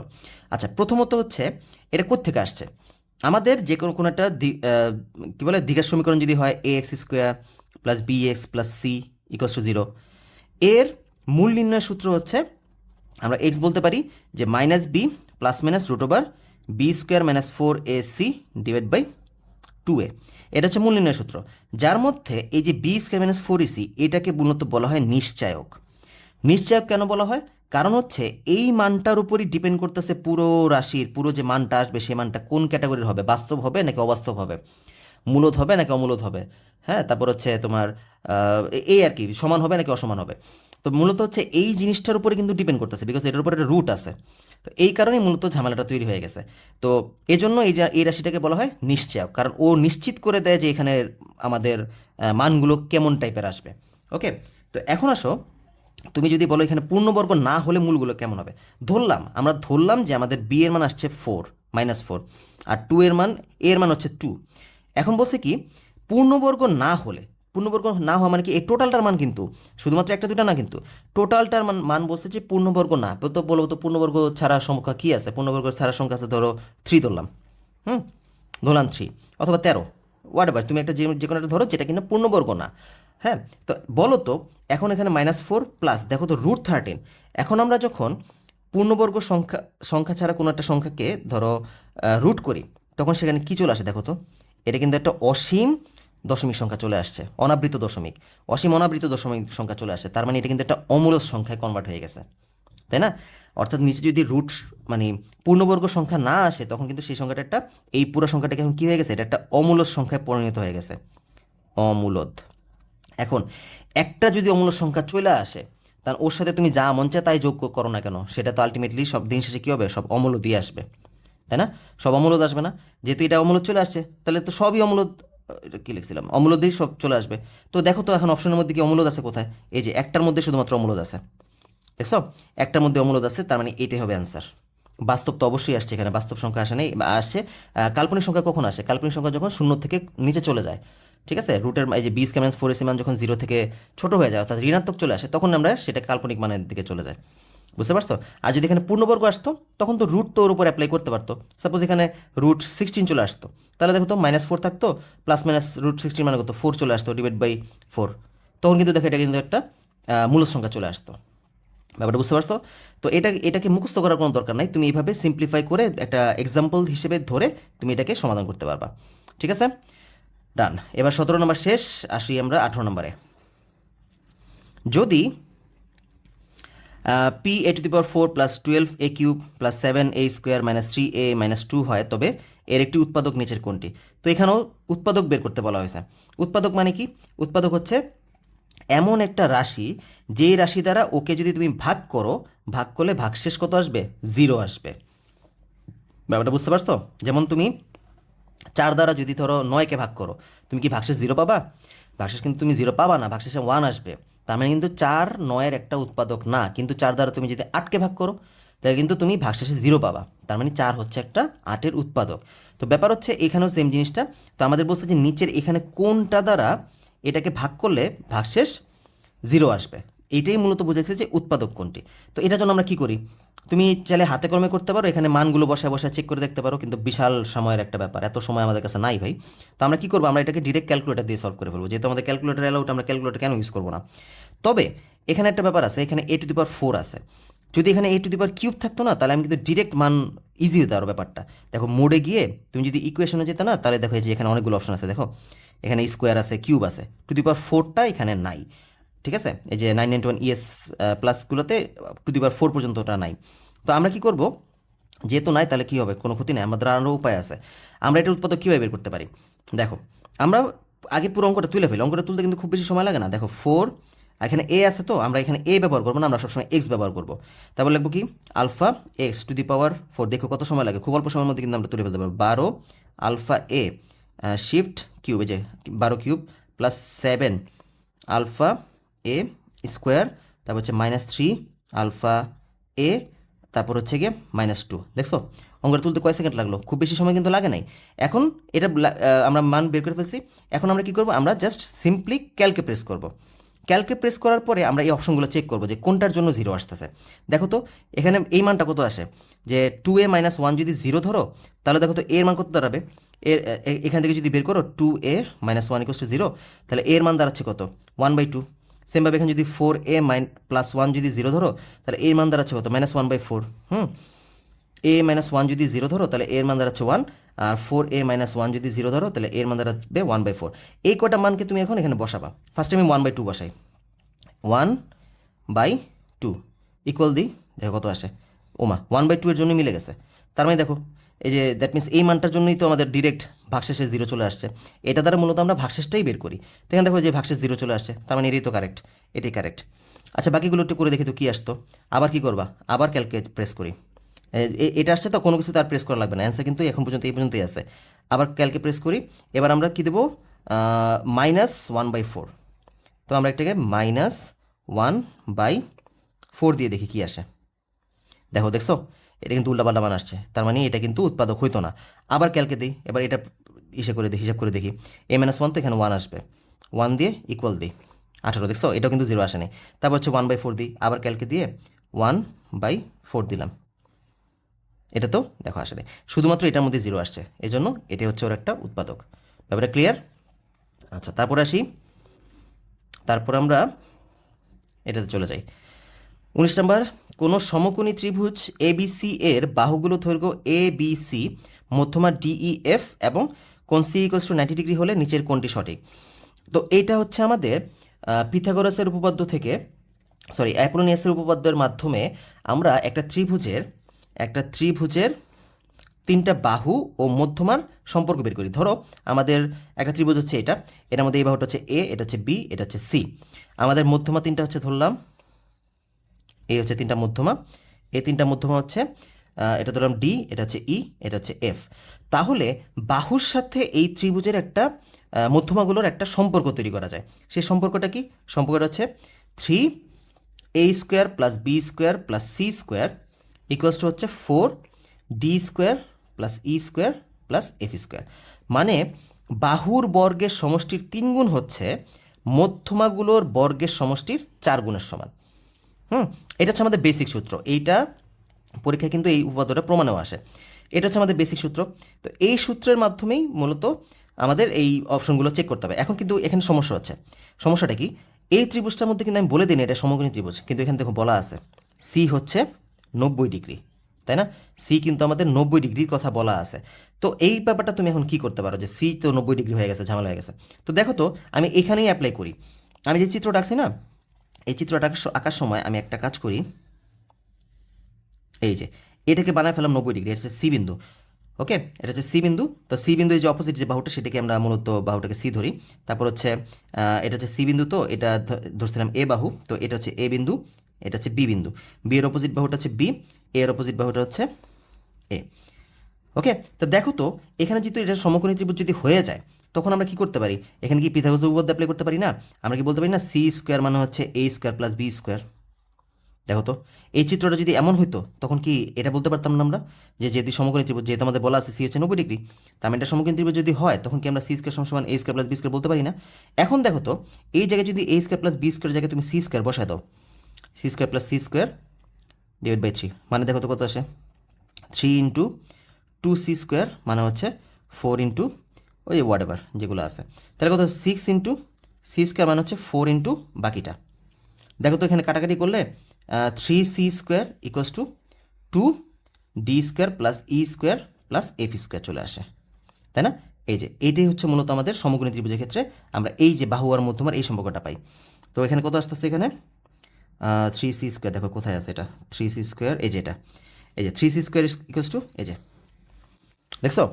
এখন অনেকে তোমরা বলতে পারো যে স্যার এটা তো আমরা মুখস্থই রাখতে পারি, যে যখন সমকোণী ত্রিভুজ আসবে তখন আমরা ডিরেক্ট এই সূত্রটা অ্যাপ্লাই করে দিতে পারি।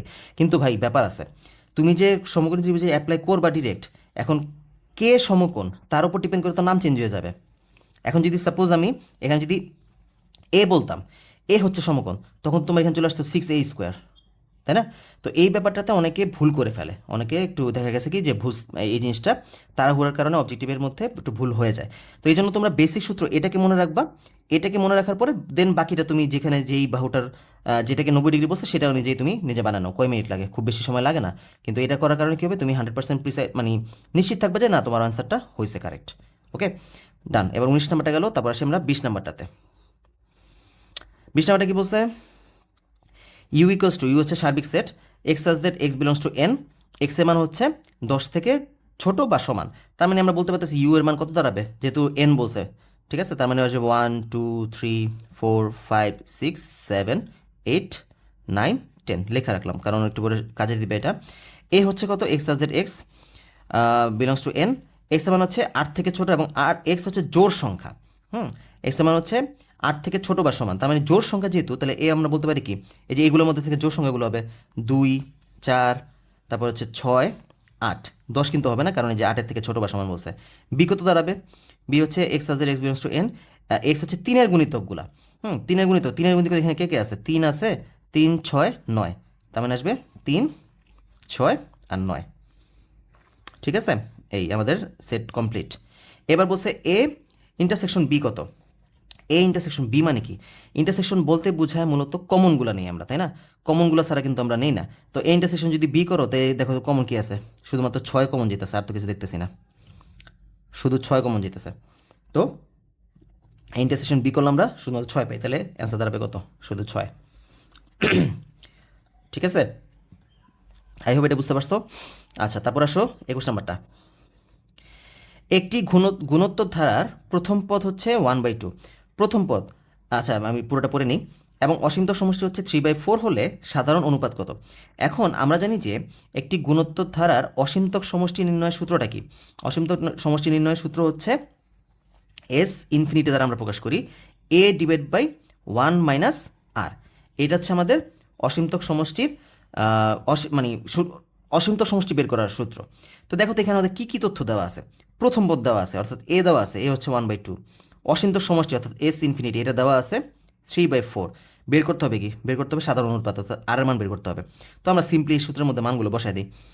3/4 এ কত 1/2, আর ডিভাইড বাই হচ্ছে কত এখানে 1 মাইনাস আর। তো এখানে আমি কী করব, এখানে আমাদের 1 মাইনাস আরটা তো একসাথে আছে, ওকে এই পাশে নিয়ে যাই, বাকিগুলারে মানে আর আর এগুণ করে দিই।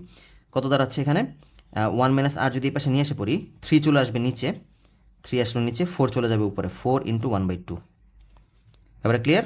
তাহলে কত আসবে 1 মাইনাস আর, এখানে কাটাকাটি যদি করো তাহলে দাঁড়াবে কত, উপরে দাঁড়াচ্ছে 2 divide by 3।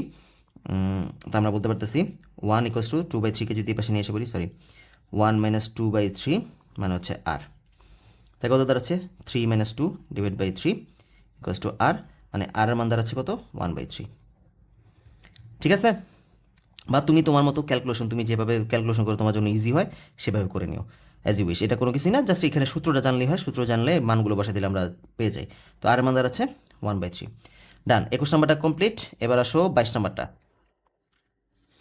Function of x equals to 4x minus 9 divide by x minus 2 হলে ফাংশন ইনভার্স মানে বিপরীত ফাংশনের 3 এর মান বের করতে বলা হয়েছে। ফাংশন ইনভার্স 3 এর মান বের করতে বলা হয়েছে।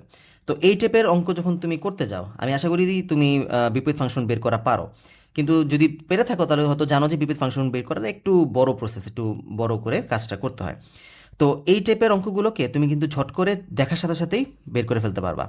কীভাবে? সেটার জন্য একটা সূত্র আছে, আমি তোমাদের সূত্রটা লিখে দিই, অবশ্যই খাতার মধ্যে লিখে রাখবা বা কোথাও যেখানে তোমার জন্য সুবিধা হয় সেখানে লিখে রাখবা। সেই সূত্রটা কি? ইনভার্স ফাংশন বের করার জন্য আমরা একটা সূত্র অ্যাপ্লাই করি, সেটা হচ্ছে ফাংশন অফ এক্স যদি হয় a x plus B divide by c x plus d, তাহলে ফাংশন ইনভার্স এক্স হবে, মানে বিপরীত ফাংশনটা হবে কি হবে, জাস্ট দেখো ভালো করে বুঝো। আমরা এই যে স্থানগুলো আছে এ আর ডি, এরা স্থান অদল বদল করে ফেলবে, অর্থাৎ হয়ে যাবে ডিএক্স আর এটা হয়ে যাবে এ, স্থান অদল বদল করবে, আর এরা বাকি সব সেম থাকবে, সি এক্স থাকবে, এটা বি থাকবে। এখন আসো চিহ্ন কি হবে? চিহ্ন ওর সামনে যা আছে তাই থাকবে, বাট এদের চিহ্নটা পরিবর্তন হয়ে যাবে। এখানে ছিল ডি, এখানে গিয়ে হবে মাইনাস ডিএক্স, এখানে ছিল প্লাস এ, এখানে গিয়ে হবে মাইনাস এ। ব্যাপারটা বুঝতে পারছো? মানে এই দুইটা সেম টু সেম থাকবে, এরা কোনো পরিবর্তন হবে না। এরা জাস্ট কী হবে, স্থান অদল বদল করবে। এরা স্থান অদল বদল করবে উইথ কী হবে, চিহ্নটা সহ। এবারে ক্লিয়ার? এই জিনিসটা যদি মনে রাখতে পারো তাহলে কিন্তু এটা তুমি খুব সিম্পলি এক এক কয়েক সেকেন্ডের মধ্যে এটা সলভ করে ফেলতে পারবা। যেমন আমি এখানে যদি এখন অ্যাপ্লাই করি, ফাংশন অফ এক্স আছে কত, 4x - 9 ডিভাইড বাই x - 2, তাহলে ফাংশন অফ ইনভার্স 1 এক্স কত দাঁড়াবে, ফাংশন ইনভার্স এর কত দাঁড়াবে বলো? এই দুটো তো সেম থাকবে, এক্স আর -9 ওরা সেম থাকবে।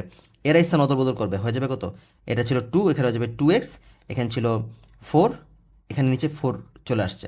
এখন কথা হচ্ছে চিহ্ন পরিবর্তন করতে হবে। এখানে ছিল কি আমাদের, এখানে এটা ছিল তোমার +4, এখানে গিয়ে হয়ে যাবে কি -4, এখানে ছিল কি -2, এটা হয়ে যাবে কি +2। মানে মোট কথা হচ্ছে ওরা স্থান অদল বদল করে ফেলবে। ওকে, তো আমরা ইনভার্স ফাংশন পেয়ে গেলাম। এখন আমাদের কী বের করতে হবে, ফাংশন ইনভার্স 3 বের করতে বলছে। ফাংশন ইনভার্স 3 যদি হয় তাহলে কত হবে, 2 × 3 - 9 ডিভাইড বাই 3 - 4, মানে কত 6 - 9 ডিভাইড বাই -1, -3 ডিভাইড বাই কত আসতেছে আমাদের, উপরে আসতেছে -3, নিচে আসতেছে -1, যদি কাটাকাটি করি তাহলে আসবে 3। তার মানে এটার অ্যান্সার দাঁড়াচ্ছে কত, 3 হচ্ছে আমাদের কারেক্ট অ্যান্সার। তো আশা করি বুঝতে পারছো। তো এই সূত্রটা দিয়ে কিন্তু তোমরা এই টাইপের অঙ্কগুলোকে খুব শর্টকাটে ইজিলি ইনভার্স ফাংশনটা বের করে ফেলতে পারবা। আচ্ছা, তারপরে চলে যাই 23 নম্বর কোশ্চেন। 23 নম্বর কোশ্চেন কি বলছে, এ এর স্থানাঙ্ক এত, বি এর স্থানাঙ্ক এত, এত বিন্দুগামী রেখার ঢাল কত। এখন আমরা জানি যে এর স্থানাঙ্ক যদি হয় x1 y1 আর বি এর স্থানাঙ্ক যদি হয় x2 y2, তাহলে এর ঢাল নির্ণয় সূত্র কি, ঢালকে আমরা এম দ্বারা প্রকাশ করি। এম হচ্ছে y2 - y1 divide by x2 - x1, এটা করলে কিন্তু আমরা ঢাল পেয়ে যাই। তো আসো তাহলে এখানে অ্যাপ্লাই করি। এখানে আমি যদি এটাকে এটাকে y1 ধরি, এটাকে যদি y2 ধরি, এটাকে x1 এটাকে x2 যদি ধরি, তাহলে কত দাঁড়াবে, y2 - y1 মানে 7 - 4, নিচে x2 - x1 মানে 3 মাইনাস, এখানে হচ্ছে কি -5, তাহলে উপরে থাকতেছে কত 3, 3 - 7 +5, 3/8। এই যে 3/8 হচ্ছে আমাদের ঢাল, এই যে গ হচ্ছে অ্যান্সার। ওকে, তারপর নিচের তথ্যের আলোকে 24 ও 25 নং প্রশ্নের উত্তর দাও। এখানটা চিত্র দেখতে পাচ্ছি। আচ্ছা, এটা হবে 5 আর এটা হচ্ছে BC = 5 সেন্টিমিটার। ও এই বিন্দুটার নাম হচ্ছে বি, চিত্রটা একটু উল্টাপাল্টা হয়ে গেছে। ABC, এই বিন্দুটা হচ্ছে বি, এটা হচ্ছে সি, এটা হচ্ছে ডি। আচ্ছা, AB = 12 সেন্টিমিটার। এবি কত, এই যে এবি হচ্ছে 12 সেন্টিমিটার। BC = 5 সেন্টিমিটার, BC কত, BC হচ্ছে এটা হচ্ছে 5 সেন্টিমিটার। এবং AC হচ্ছে 13, এসি এ থেকে সি এই পুরোটা হচ্ছে 13 সেন্টিমিটার। হলে ত্রিভুজ ABC এর অর্ধপরিসীমা হচ্ছে 15। অর্ধপরিসীমা মানে কি, পরিসীমা ডিভাইড বাই 2, মানে অর্ধেক করলে আমরা অর্ধপরিসীমা পেয়ে যাই। তাহলে এখানে কত আসবে, 12 + 13 + 5 ডিভাইড বাই 2, মানে হচ্ছে কত, এখানে 25 আর 5 মানে হচ্ছে 30 ডিভাইড বাই 2 মানে হচ্ছে 15। তার মানে এটা কারেক্ট। ক্ষেত্রফল 30 সেন্টিমিটার স্কোয়ার। এখন এটা ক্ষেত্রফল 30 সেন্টিমিটার স্কোয়ার, এটা তুমি কীভাবে বের করবা, এখান থেকে আমরা কিভাবে ক্ষেত্রফল বের করতে পারি। তো দেখো, অনেকের মাথায় হয়তো আসতে পারে যে যেহেতু আমরা 3টা বাহু জানি, 12, 13, 5, তার মানে মনে হয় আমরা ওই যে √S × S - A, S - B, S - C, অর্থাৎ অর্ধ পরিসীমা দিয়ে আমি হয়তো সূত্রটা অ্যাপ্লাই করতে পারি। কিন্তু কি দরকার ভাই, ওটা এত ভেজালে তো যাওয়ার দরকার নেই। আমরা যেহেতু এতদিন যাবত পিথাগোরাসের উপপাদ্য করতেছি, এতদিন যাবত সমকোণী ত্রিভুজ নিয়ে কাজ করতেছি, এটা তো দেখেই বুঝতে পারতেছি এটা সমকোণী ত্রিভুজ। কীভাবে বলো তো, দেখো তো, 12কে তুমি যদি স্কোয়ার করো আসবে কত, 144। 13কে স্কোয়ার করলে আসবে কত, 169। 5কে স্কোয়ার করলে আসবে কত, 25। দেখো তো, 144 আর 25 যোগ করলে কি তুমি 169 পেয়ে যাও না? অর্থাৎ কি এই ত্রিভুজটা কি পিথাগোরাস উপপাদ্য মানতেছে না? অর্থাৎ 12 স্কোয়ার যোগ 5 স্কোয়ার মানে হচ্ছে 13 স্কোয়ার, অর্থাৎ অতিভুজ স্কোয়ার সমান লম্ব স্কোয়ার প্লাস ভূমি স্কোয়ার। অর্থাৎ আমরা বলতে পারতেছি এটা হচ্ছে একটা সমকোণী ত্রিভুজ। তার মানে এখানে হচ্ছে আমরা একটা সমকোণ উৎপন্ন হবে, এটা যেহেতু অতিভুজ তাহলে এটা একটা সমকোণ। তো যেহেতু এটা সমকোণী ত্রিভুজ, সমকোণী ত্রিভুজের ক্ষেত্রে তো ক্ষেত্রফল নির্ণয়ের জন্য আমাদের ওই অর্ধপরিসীমার সূত্রে যাওয়ার দরকারই নেই। সমকোণী ত্রিভুজের মধ্যে এটা যদি আমি ভূমি ধরি তাহলে এটা হচ্ছে লম্ব অর্থাৎ উচ্চতা। তাহলে আমরা বলতে পারি হাফ ইন্টু ভূমি ইন্টু উচ্চতা। উচ্চতা কত, 12, যদি কাটাকাটি করো 6, 5, 6, 30, ব্যাস বেড়ে গেছে। এত তো অর্ধপরিসীমার দিকে যাওয়ার দরকারই নেই। তো এটাও কারেক্ট। তারপর আসি sin B = 12/13। sin B হচ্ছে 12/13। দেখো sin B মানে কত, এই যে B আমরা অলরেডি কিন্তু বুঝে গেছি B হচ্ছে কত, 90 ডিগ্রি, তাই না? B মানে কত, B কিন্তু হচ্ছে 90 ডিগ্রি। তাহলে যদি এখানে আমি sin B বসাই, sin B মানে কত, sin 90 ডিগ্রি এসে পড়ে না? তো সাইন 90 ডিগ্রি মান তো হচ্ছে 1, সাইন 90 ডিগ্রি মান তো 1 আসে। আর এই সমকোণের ক্ষেত্রে আমরা মানে 90 ডিগ্রি মান যেহেতু 1 আসে, তাহলে এখানে আবার 12/13 কোত্থেকে আসবে? এটা যদি একটা সূক্ষ্মকোণ হইতো আর পুরোটা যদি সমকোণী ত্রিভুজ হইতো, সেই ক্ষেত্রে আমি হয়তো বা এই জিনিসটা অ্যাপ্লাই করতে পারতাম। কিন্তু সাইন বি, এখানে বি তো হচ্ছে 90 ডিগ্রি, তার মানে এটা কিন্তু ভুল। সাইন বি এর মান আসবে কত? 1 আসবে। ডান। তাই 24-এর 1-2 কারেক্ট, 1 আর 2 কারেক্ট, 3 কিন্তু ভুল। ওকে, তারপর আসি বিডি এর দৈর্ঘ্য কত সেন্টিমিটার? এই যে বিডি, বিডি এই যে এইটার মান বের করতে বলা হয়েছে। দেখো তো, বি থেকে ডি মানে বি থেকে কিন্তু এসি এর ওপর বিডি হচ্ছে একটা লম্ব, তাই না? এটা কিন্তু হচ্ছে একটা লম্ব। তো এই লম্বের মানটা তুমি কীভাবে বের করতে পারো? এটা বের করার জন্য বেশ কয়েকটা উপায় আছে। তুমি চাইলে এখানে কোনকে অ্যাপ্লাই করেও বের করতে পারো। তবে আমরা এত ভেজালে যাব না, আমরা সিম্পল একটা উপায় অ্যাপ্লাই করবো। কী উপায়? দেখো, আমরা কিন্তু অলরেডি এই ত্রিভুজের ক্ষেত্রফল বের করে ফেলছি। সেটা কত? 30 সেন্টিমিটার। এখন একটা ত্রিভুজের ক্ষেত্রফল তো আমরা অনেকভাবে বের করতে পারি, অনেক তথ্যের সাপেক্ষে। যেমন আমি তোমাদের কিন্তু বলছিলাম যে এটা কিন্তু √s × s - a s - b s - c দ্বারাও কিন্তু চাইলে বের করতে পারতাম, তাই না? তো এখন আমাকে বলো তো, যেহেতু এসি এর ওপর এটার লম্ব হচ্ছে এটা, আমি কি বলতে পারি যদি চিত্রটাকে উল্টা করে চিন্তা করো, এসি যদি ভূমি হয়, বিডি হচ্ছে উচ্চতা, তার মানে আমি এই ত্রিভুজের ক্ষেত্রফলকে এভাবেও বের করতে পারি, ½ এসি × বিডি। এটাও কি তাহলে এই ত্রিভুজের ক্ষেত্রফল বের করা যাবে, যেহেতু ভূমিও আছে উচ্চতাও আছে? তো এখন বলো তো, এই যে এটা যদি অ্যাপ্লাই করি তাহলে তো ক্ষেত্রফল পাবো। ক্ষেত্রফল তো আমরা অলরেডি জানি 30 সেন্টিমিটার স্কোয়ার। দেখো তো, তার মানে শর্ত মতো এটাই সমান 30 বলতে পারি না? তাহলে ½ এসি কত? এসি হচ্ছে আমাদের 13, তাহলে আমি বলতে পারি ½ × 13 × বিডি মানে হচ্ছে 30। তার মানে আমি বলতে পারতেছি বিডি মানে কত? 30 × 2 / 13। তাহলে আসো ক্যালকুলেটার দিয়ে হিসাব করে ফেলি।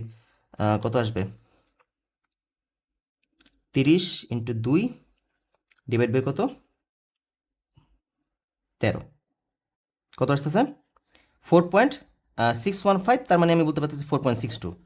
হ্যাঁ, এই যে এখানে দেখো আমাদের অ্যান্সার কত আসবে তাহলে? বিডি 4.62। ঠিক আছে? তো একটু ভালো মতো পর্যবেক্ষণ করতে হবে আমাদের কী কী কোশ্চেন আছে, কীভাবে আসতেছে, সেগুলো কিন্তু ভালো করে নোটিস করলে দেখবে যে অনেক শর্টকাট তুমি এখান থেকে পেয়ে যাবে। ওকে, তারপর আসি 26 নাম্বারটা। 26 নাম্বারটা কী বলছে? cos θ = -1/2 এবং থিটার মান পাই থেকে বড়, 3π/2 থেকে ছোট বা সমান হলে ট্যানের মান কত? আচ্ছা, ফার্স্ট অফ অল আমাদের এই লিমিটেশন দ্বারা মূলত কী বুঝেছে সেটা আগে দেখে নিই। দেখো, এখানে আমরা যখন কোয়াড্রেন্ট হিসেব করি তখন এখান থেকে স্টার্ট করি 0 দিয়ে, দেন এখানে হচ্ছে π/2 মানে হচ্ছে 90 ডিগ্রি, এটা হচ্ছে পাই মানে হচ্ছে 180 ডিগ্রি, এটা হচ্ছে 3π/2 মানে হচ্ছে 270 ডিগ্রি। যখন ঘুরে এই পর্যন্ত আসি তখন হচ্ছে 2π মানে হচ্ছে 360 ডিগ্রি। তো এখানে আমাদের বলা আছে থিটার মান পাই থেকে বড়, অর্থাৎ এই যে পাই এটা থেকে বড়, 3π/2 থেকে ছোট কিংবা সমান হতে পারে, মানে এই যে এই পর্যন্ত এই কোয়াড্রেন্টে দিছে। তো এটা মোটামুটি বুঝতে পারতেছি এটা তো হচ্ছে আমাদের ট্যানের কোয়াড্রেন্ট, ট্যান আর কট এখানে পজিটিভ আর বাকি সব নেগেটিভ। দেখো এই জন্যই কিন্তু কস থিটা আবার নেগেটিভ আসছে। তো যেহেতু এখানে ট্যানের মান পজিটিভই আসবে, তার মানে বলতে পারি ক নম্বর অপশন তো ডেফিনেটলি হবে না, কারণ এখানে সব পজিটিভ মানই আসবে। আচ্ছা, এখন আমাদের কস থিটার মান -1/2 আছে, ট্যানের মান বের করতে হবে। তো এই জন্য তুমি চাইলে 2টা বা 3টা অনেকগুলো উপায় এখানে করা যায়। তুমি চাইলে চিত্র এঁকে করতে পারো, চাইলে তুমি কোণের মান বের করে করতে পারো, অথবা তুমি কস থেকে ডিরেক্ট বর্গ করে দেন ট্যান পর্যন্ত যেতে পারো। তুমি যেটা মন চায় সেটাতেই অ্যাকচুয়ালি করতে পারো। তো আমি এখন তোমাদেরকে এখানে করে দেখাবো শুধুমাত্র মানে কস থেকে কীভাবে ট্যানে যাওয়া যায়। দেখো, কস = কত? -1/2 না? এখন দেখো, কজের সাথে ট্যানের তো কোনো ডিরেক্ট সম্পর্ক নেই, যদিও ট্যানকে আমরা ভেঙে বলতে পারি sin/cos, বাট ওখানে আবার সাইনের ঝামেলা চলে আসে। এখন কস থেকে আমি ট্যানে কীভাবে যেতে পারি? দেখো তো, আমরা তো জানি কসকে উল্টো করে দিলে কি আসে? সেক আসে। এখানে বলতে পারি sec θ = এটা উল্টো হয়ে যাবে মানে -2। ডান। এখন দেখো তো, সেক থেকে কিন্তু আমরা টেনে যেতে পারি কীভাবে? আমরা যদি উভয়পক্ষে স্কোয়ার করে দিই, অর্থাৎ sec² θ এখানে আসবে কত? 4, মানে বর্গ করে দিছি। এখন দেখো তো, sec² θ মানে কি? sec² θ মানে হচ্ছে 1 + tan² θ মানে হচ্ছে 4, মানে বলতে পারতেছি tan² θ মানে হচ্ছে 4 - 1, দ্যাট মিনস tan² θ দাঁড়াচ্ছে কত? 3, আর tan θ দাঁড়াবে কত? tan θ দাঁড়াবে ±√3, যেহেতু উভয়পক্ষে আমরা বর্গমূল করতেছি। বর্গমূল করে √3 চলে আসছে। এখন এটা আমাদের কোন কোয়াড্রেন্ট? এটা আমাদের থার্ড কোয়াড্রেন্ট, অর্থাৎ ট্যানের কোয়াড্রেন্ট। তো এখানে তো অবশ্যই ধনাত্মক মানটাই আসবে। তো এখানে আমাদের অ্যাকসেপ্ট করবো কি? মাইনাসটা বাদ শুধুমাত্র +√3। দ্যাট মিনস অ্যান্সার দাঁড়াচ্ছে কত? +√3। ওকে, তো আমাদের 26 নাম্বার শেষ। আশা করি এটা সবাই বুঝতে পারছো। আর বাকি দুইটা নিয়ম এখানে আমরা থিটার মান বের করেও চাইলে করতে পারি, ওটা একটু লং প্রসেস। তারপর তুমি চাইলে চিত্র কেউ করতে পারো, অনেকগুলো। এই 3টা উপায় মূলত আমরা এখানে বের করতে পারি। এবার 27 নাম্বারে চলে যাই। সাথে সময় কি বলছে, sine square theta minus cos square theta equals to cos theta, যেখানে থিটার মান 0 ডিগ্রি থেকে বড় বা সমান আর পাই থেকেও ছোট বা সমান। ওকে, এখানে বলছে থিটা ইকুয়ালস টু পাই হলে এটা কি সত্য কিনা, মানে মূলত এখানে আমাদের জাস্টিফিকেশন করতে বলছে যে থিটার মানগুলো যদি আমরা এগুলো বসাই তাহলে কি এটা কারেক্ট হবে কিনা। তো চলো চেক করা যাক, এগুলো আমরা হাতে কলমে না করে ডিরেক্ট ক্যালকুলেটর দিয়ে করে ফেলবো। কীভাবে করবো, ফার্স্ট অফ অল এখানে পাই বলতে কিন্তু মূলত 180কে আমরা ধরে নেব, আমরা ডিগ্রিতে নিয়ে কাজ করব। পাই রেডিয়ান মানে হচ্ছে 180 ডিগ্রি। তো এখানে আমরা কী করবো, মানগুলো বসায় দিই। সাইন স্কয়ার থিটা, তো এই জন্য আমি ব্র্যাকেট ইউজ করবো ফার্স্টে, যেহেতু স্কোয়ার দিতে হবে। সাইন ফার্স্টে 180 দিয়ে করতেছি, তো 180 হোল স্কোয়ার, ঠিক আছে, মাইনাস কজের জন্য আবার ব্র্যাকেট দিই, কজ 180, দুইবার ব্র্যাকেট কিন্তু দিতে হবে লাস্টে, দিয়ে হোল স্কোয়ার। ডান, মানে কত আসতেছে -1। এটার মান আসছে হচ্ছে গিয়ে, এটার থিটার পায়ের জন্য আসছে -1। আর কজের দেখি তো, কজ 180 কত, কজ 180 মানেও হচ্ছে -1, তার মানে এটা কারেক্ট, এটা কারেক্ট হয়েছে। তারপর হচ্ছে পাই/3, পাই/3 মানে কত, 180/3 মানে হচ্ছে 60 ডিগ্রি। তো আমাদের এখন 60 ডিগ্রিতে আমরা ট্রাই করি, দেখি কত আসে। ফার্স্টে সাইন 60 ব্র্যাকেট দিয়ে হোল স্কোয়ার মাইনাস আবার ব্র্যাকেট দিয়ে কজ 60 ব্র্যাকেট ডাবল ব্র্যাকেট দিয়ে হোল স্কোয়ার। ওকে, কত আসে এখানে, এখানে আসে 1/2, এটা 1/2 আসছে। আর কজ 60, আচ্ছা কজ 60 মান তো 1/2, এটা তো আমরা জানি সবাই, তো এটাও কারেক্ট। কজ 60 এখানে দেখো, কজ থিটার মান কিন্তু 60 বসালে 1/2 আসবে। তারপর হচ্ছে 2π/3, 2π/3 মানে কত, 2 × 180 ডিভাইড বাই 3 মানে হচ্ছে 120 ডিগ্রি। তো দেখি এখন 120 দিয়ে কাজ করে হয় কিনা। সাইন 120 হোল স্কোয়ার মাইনাস হচ্ছে গিয়ে কত, ওয়েট, মাইনাস কজ 120 দিয়ে দেন হোল স্কোয়ার দিই, কত আসতেছে 1/2, এখানেও 1/2 আসছে। এখানে হচ্ছে কজ 120, কজ 120-এর মান হচ্ছে -1/2, এটা আমি জানি, মানে এটা হচ্ছে তোমরা যারা অলরেডি করছো অনেকবার তারা হয়তো এটা মুখস্থ হয়ে গেছে। কজ 120-এর মান হচ্ছে -1/2, তার মানে কিন্তু এটা মিললো না, এটা এই পাশে আসে ধনাত্মক 1/2, এই পাশে আসে ঋণাত্মক 1/2, তার মানে এটা কিন্তু কারেক্ট না। তাহলে অ্যান্সার পাচ্ছি কত, আমরা অ্যান্সার পাচ্ছি আমরা 1 আর 2, দ্যাট মিনস কারেক্ট অ্যান্সার হচ্ছে ক। ওকে, তারপর আমরা 28 নম্বরে চলে যাই। ওকে, 28 নম্বর কী বলছে আমাদেরকে, 28 নম্বর এখানে বলা আছে cos theta equals two b/a হলে এবং a এর মান যদি b থেকে বড় হয়, b এর মান যদি 0 থেকে বড় হয়, অর্থাৎ সবগুলো মানই a b দুইটা মানই হচ্ছে ধনাত্মক মান। a b দুইটাই ধনাত্মক। তারপর বলছে যে এটা হলে আমাদের এই যে অপশনগুলোর মধ্যে কোনটা কারেক্ট। আচ্ছা, তো এখানে আমরা দেখতে পাচ্ছি cos থিটা মানে হচ্ছে b/a।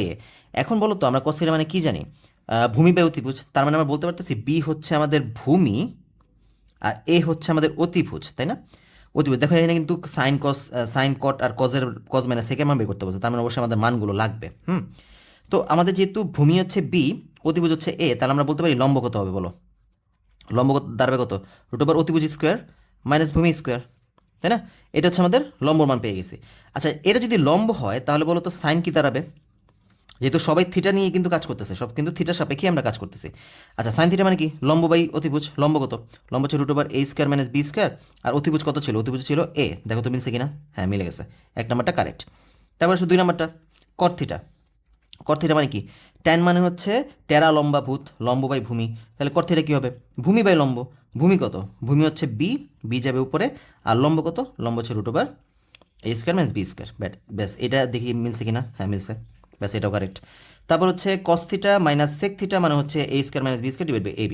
এখন আমাদের বলো cos থিটা দেওয়া আছে কত, cos থিটা হচ্ছে b/a, তাহলে বলো তো sec থিটা কি দাঁড়াবে, sec থিটা হচ্ছে cos-এর উল্টা, তার মানে a/b হয়ে যাবে এটা। তো আসো আমরা বিয়োগ করি cos theta minus sec theta, কত দাঁড়াবে, b/a মাইনাস a/b, যদি লসাগু করো তাহলে ab আসবে নিচে, এখানে আসবে b² মাইনাস a², দেখো তো মিলছে কিনা, আমাদের কিন্তু এটা মিলতেছে না। কেন মিলতেছে না, কারণ এখানে আছে a² মাইনাস b², আমাদের এখানে আসছে b² মাইনাস a², তার মানে কিন্তু এটা মিলতেছে না, কিন্তু উল্টা হয়ে গেছে। যদি আমি এটাকে a² মাইনাস b² বানাতে চাই তাহলে এটা মাইনাস চলে আসবে সামনে, a² minus b² divide by ab চলে আসতেছে, তাই না। তাও একটু স্টিল চেক করে দিই, cos থিটা হচ্ছে b/a, cos থিটা মানে b/a, sec থিটা হচ্ছে a/b, উল্টা হয়ে গেছে। ওকে, তো বুঝতে পারতেছো, তার মানে এখানে 3 নাম্বারটা মিললো না, দ্যাট মিনস কারেক্ট আনসার হচ্ছে 1 আর 2। ওকে, 28 নাম্বারটা কমপ্লিট। এবার আসো 29 নাম্বারটা যাই। কি বলছে, a into x plus B less than C, এর মান 0 থেকে ছোট হলে নিচে কোনটি, এর মান কিন্তু 0 থেকে ছোট, বি কেয়ারফুল, এর মান হচ্ছে 0 থেকে ছোট, দ্যাট মিনস এ কিন্তু ঋণাত্মক একটা সংখ্যাকে রিপ্রেজেন্ট করতেছে, অর্থাৎ এর মান যদি আমি সামথিং কিছু ধরে নেই তাহলে কিন্তু সেটা ঋণাত্মক কিছু ধরে নিতে হবে। আচ্ছা, আমি একটু করি অঙ্কটা, a into x plus B less than C. আমাদের দেখো সবগুলো কিন্তু এক্সকে সিঙ্গেল বানায় ফেলা হয়েছে, মানে এক্সের মানটা একটা তৈরি করা হয়েছে, এখানে অসমতার আকারে দেখানো হয়েছে। তো আমাদের ফার্স্ট অফ অল এখানে এক্সকে যদি সিঙ্গেল বানাইতে হয়, এক্সের সাথে যা যা আছে সবাইকে ওই পাশে নিয়ে যেতে হবে। এখন আমাকে বলো এখানে এ আছে, আমি যদি উভয় পক্ষকে এ দ্বারা ভাগ করি তাহলে ব্যাপারটা কী দাঁড়াবে? X plus B divide by, আচ্ছা আমি একেবারে একটু ভেঙে ভেঙে দেখাই, এ এখানে হবে সি ডিভাইড বাই এ, মানে আমি দুই দুই পাশেই এ দ্বারা ভাগ করছি। এখন একটা ব্যাপার হচ্ছে এই অসমতা চিহ্নের কি হবে? আমরা জানি যে অসমতার ক্ষেত্রে যদি আমরা কোনো ঋণাত্মক সংখ্যা দ্বারা গুণ করি কিংবা ভাগ করি উভয় পক্ষকে, তখন কিন্তু অসমতা চিহ্নের দিকটা পরিবর্তন হয়ে যায়, তাই না? এখন বলো তো এ কি এখানে ঋণাত্মক না? এর মান তো জিরো থেকে ছোট, তার মানে এর মানটা কিন্তু ঋণাত্মক। যদিও এখানে এর মানটা আমি বসাচ্ছি না, এটা জাস্ট এ একটাকে আমি চলক আকারে বলতেছি যে এ এ মানে একটা চলক আকারে বসেছি, এটার মান হচ্ছে ঋণাত্মক। এখন যেহেতু আমাদের এখানে বলে দিছে এর মান অবশ্যই ঋণাত্মক আসবে, তাহলে বলো তো এই মান, এই চিহ্নটা কি আর সেম থাকবে? এটা কিন্তু চেঞ্জ হয়ে যাবে, কারণ এ এখানে ঋণাত্মক সংখ্যাকে রিপ্রেজেন্ট করতেছে। তো এ কাটা চলে গেল, এক্স প্লাস বি দাঁড়াচ্ছে কত? Greater than C by A. এবার বলো বিকে যদি এই পাশে নিয়ে যাই, x greater than C by A minus B. এই যে এইটা হচ্ছে আমাদের লাস্ট সিম্পলিফাইড রূপ, তাহলে এটা পাচ্ছি কোথায়? X greater than C by A minus B. এই যে এটা হচ্ছে আমাদের কারেক্ট অ্যান্সার। ওকে, আশা করি সবাই বুঝতে পারছো এই জিনিসটা কেন চিহ্নটা চেঞ্জ হয়েছে, বিকজ এখানে এ এর মান বলে দিছে এ হচ্ছে ঋণাত্মক। যদি ঋণাত্মক না বলে দিত, যদি বলতো ধনাত্মক, তখন কিন্তু চিহ্নটার চেঞ্জ হইতো না। ওকে, তারপর আসো 30 নাম্বারটায়। 30 নাম্বার কী বলছে? 2x plus 3y minus 7 less than equal 0 অসমতার সমাধানের লেখচিত্র, যে দিকে মূল বিন্দু রেখার সেই পাশে সকল বিন্দু হবে। তবে এই যে অসমতাগুলো যখন আমরা সমাধান করি, আমরা কি করি? আমাদের দেখো দেখতে ধরো সাপোজ এই রেখাটা এরকম হবে। এখন এটা যেহেতু লেস দেন ইকুয়াল আছে, তো আমাদের হয় এই পাশে ডার্ক করতে হয়। তোমরা যারা অসমতার অঙ্ক করছো তারা হয়তো এটা বা এটা চিনতে পারো যে মানে এই অসমতা দ্বারা বোঝাচ্ছে এই অসমতার কারণে হয় এই পাশে আমাদের ডার্ক করতে হয়, মানে এই পাশে সকল বিন্দুগুলোর জন্য এটা সত্য, অথবা এই পাশে সকল বিন্দুগুলোর জন্য সত্য। এটা আমরা অঙ্কের মাধ্যমে অঙ্ক করে দেন আমরা বের করে থাকি, ঠিক আছে? তো এখন এখানে বলছে যে যেই দিকে মূল বিন্দু রেখার সেই পাশে সকল বিন্দু। এখন আমি যে বললাম না যে এই ধরনের সমাধান যখন আমরা করি তখন আমাদের এই যে এক পাশের বিন্দুগুলোকে নিতে হয়, তাই না? আর আমরা বুঝবো কীভাবে যে আমরা যে শেডিং করব, আমরা যে শেড করব, এখানে যে আস্তে আস্তে যে শেড করব, এই শেডটা কোন পাশে করব? রেখাটার এই পাশে করব নাকি এই পাশে করব? সেই জিনিসটা বোঝার জন্য আমাদের কি করতে হয়? এটার যে কোনো এক পাশের একটা বিন্দু দিয়ে রেখাটাকে সিদ্ধ করতে হয়। যদি সিদ্ধ হয়ে যায় তার মানে সেই পাশে বিন্দু, আর যদি সিদ্ধ না হয় তাহলে তার অপর পাশের বিন্দু। যেমন এইটা বলছে যে এই রেখাটার যেই দিকে মূল বিন্দু আছে সেই পাশের সকল বিন্দু। এখন বলো তো মূল বিন্দুর স্থানাঙ্ক কত? মূল বিন্দুর স্থানাঙ্ক হচ্ছে 0 0। তো এক কাজ করি 0 0 দিয়ে যে এটাকে সিদ্ধ করে দেখি, দেখি মিলে কিনা। দেখো তো যদি মিলে 2 ইন্টু 0 প্লাস 3 ইন্টু 0 মাইনাস 7 কত আসে? -7 লেস দেন ইকুয়াল 0। দেখো তো এই শর্ত মানতেছে, এটা কিন্তু শর্ত মানতেছে। কেন? দেখো এটা লেস দেন আছে, যদিও ইকুয়াল ব্যাপারটা এখানে তুমি কাজ করবা না, এখানে ইকুয়াল। দেখো 7 কিন্তু 0 থেকে ছোট, তার মানে কিন্তু এটা শর্ত মানতেছে। দ্যাট মিনস 0 0 যদি আমি বসাই বিন্দুটাতে, তাহলে কিন্তু এই রেখাটার এই অসমতাটাকে সিদ্ধ করে। দ্যাট মিনস আমাদের যদি আমি রেখাটাকে মানে শেড করতে চাইতাম, এখানে যদি ঘন করে দিতে চাইতাম, তাহলে কিন্তু এই পাশেই এটাকে শেডিং করতে হতো। এবারে বুঝতে পারছো? এই যে এই পাশে শেডিং করতে হতো, কারণ শূন্যর জন্য এটা সিদ্ধ হয়েছে। এইবার আসো পরের অপশনটাতে যাই, তার মানে এটা কারেক্ট, শূন্য দ্বারা এটাকে সিদ্ধ করা গেছে। 3 3 যেই দিকে আছে সেই রেখার সেই পাশে সকল বিন্দু 3 3, তার মানে সেম জিনিস হবে। তো 3 3 এই যে 1 2 3 1 2 3, এই যে এখানে 3 3 বিন্দু আছে, দেখি 3 3 দিয়ে কি মিলে কিনা। যদিও আমি কিন্তু রেখাটা আন্দাজে আঁকছি, এটা কিন্তু আমি অ্যাকুরেট রেখা আঁকি নাই, তোমাদের বোঝানোর জন্য আঁকছি এটা। তো দেখি 3 3 মিলে কিনা। 2 ইন্টু 3 প্লাস 3 ইন্টু 3 মাইনাস 7, দেখি তো এটা কি লেস দেন 0 আসে কিনা। 3 মানে 6 যোগ 9 মাইনাস 7, তো এখানে কত থাকতেছে? 9 আর 6 5 15, 15 থেকে 7 বিয়োগ করলে কত আসে? 8। এবার বলো 8 কি 0 থেকে বড় বা ছোট? আর এখানে কিন্তু আমাদের লজিক্যালি লেস দেন হইতে হবে 0 থেকে, এই যে 0 থেকে লেস দেন হইতে হবে। এখন 8 কি 0 থেকে কি ছোট হয়? তার মানে কিন্তু এইটা শর্ত মানতেছে না। ব্যাপারটা বুঝতে পারছো? 3 3 যেদিকে আছে রেখার কিন্তু সেই পাশে সকল বিন্দু হইতেছে না, কারণ 3 3 বিন্দু দ্বারা কিন্তু এটাকে সিদ্ধ করতে পারে নাই, তার মানে এটা ভুল। তো যেহেতু এখানে অপশনগুলোর মধ্যে বাকি দেখতে ডাবল ডাবল আছে, তার মানে অবশ্যই 3 নাম্বারটা মিলবে। তাও করে দেখাই। সরল রেখাটি -1 3 বিন্দুগামী, মানে হচ্ছে এই যে সরল রেখাটা আঁকছি, এই সরল রেখাটার ওপরের স্তর যে কোনো একটা বিন্দু -1 3 হইতে পারে, মানে এই রেখাটা -1 3 বিন্দুর উপর দিয়ে গেছে। এটা কি সত্য কিনা? আসো এটার জন্য কি করবো আমরা? এটার জন্য আমরা ওই যে সিদ্ধ করে দিই। মানে মোট কথা হচ্ছে এই টাইপের অঙ্কগুলো সিদ্ধ সিদ্ধ করে আমরা মূলত সব কাজ করি। তো কত আসবে 2 × -1 প্লাস 3 × 3 -7। দেখি এটা কি এই বিন্দুগামী কিনা। এই বিন্দুগামী যদি হয় তাহলে কিন্তু সেটার মানটা 0 চলে আসবে, মানে এই পাশের সাথে সম্পূর্ণ মিলে যাবে। দেখি তো কত আসে -2 প্লাস 3 × 9 -7। দেখো তো কত আসে +9 -9 মানে 0। দেখছো এই পাশে কিন্তু 0ই ছিল। এই যে ইকুয়ালটা এখন কাজে দিছে, ব্যাপারটা বুঝতে পারছো? ইকুয়ালটা কাজে দিছে, ইকুয়ালটার কারণে এই সরলরেখার উপর উপরস্থ মানে বিন্দুগুলো সব বুঝাইতেছে এখানে। তো ব্যাপারটা বুঝতে পারছি যে তার মানে সরলরেখাটা কিন্তু -1 3 বিন্দুগামী, অর্থাৎ এই বিন্দু দ্বারা এই সরলরেখাটা সিদ্ধ হয়েছে। দ্যাট মিনস কারেক্ট অ্যান্সার হচ্ছে কত 1 আর 3। ওকে, সবাই এটা বুঝতে পারছি। তারপর আসো 31 নাম্বারটা। 31 নাম্বারটা একটু বড় অঙ্ক, এটা দেখেই মনে হইতেছে এটা একটু বড় অঙ্ক, বাট বড় অঙ্ক হইলেও আমরা যখন ইসের মধ্যে অঙ্ক করি, যখন সৃজনশীল অঙ্ক করতে যাই তখন এটা আসলে বড় করে করতে হয়। এখন অবজেক্টিভ করার সময় তো এত বড় করার প্রয়োজন নাই, তুমি যতটুকু শর্টকাটে সম্ভব করবা। দেখো কি আছে এখানে, y⁴ x = 9, y² = 3x হলে x হয় কত। তুমি চাইলে এটাকে শুদ্ধি পরীক্ষা করতে পারতা, বাট বুঝতে পারতেছো কি বড় বড় একটা মান, এগুলো তো শুদ্ধি পরীক্ষা করতে গেলে ভাই তোমার খাজনার চেয়ে বান্দা বেশি হয়ে যাবে। তো এখানে দেখো y⁴ x = 9, y² = 3x। এখান থেকে আমরা সমাধান করবো কিভাবে? তোমরা যদি এটা কিন্তু বই থেকে হুবহু অঙ্কটা চলে আসছে, তোমরা যদি বইয়ের অঙ্কটা পেরে থাকো তাহলে কিন্তু জানো অলরেডি এটা কীভাবে সলভ করতে হয়। তো আসলে এটাকে সলভ করি। ফার্স্ট অফ অল আমি কী করবো, তুমি চাইলে যে কোনো একটা নিয়ে কাজ করতে পারো অ্যাজ ইউ উইশ। আমি y⁴ x নিয়ে কাজ করি = 9। তো দেখো আমি যদি এখানে এই যে এই মানটা, এখানে যদি মান বের করতে হয় আগে তো আমাদের যে কোনো একটা সিঙ্গেল আকারে তৈরি করতে হবে। এখানে y-এর উপর x আছে, এখানে আবার 3-এর উপর x আছে, মানে যদি আমাদের x আর y এর মান বের করতে হয় ওদেরকে তো আগে আলাদা করে দেন আমাদের মানগুলো বের করতে হবে।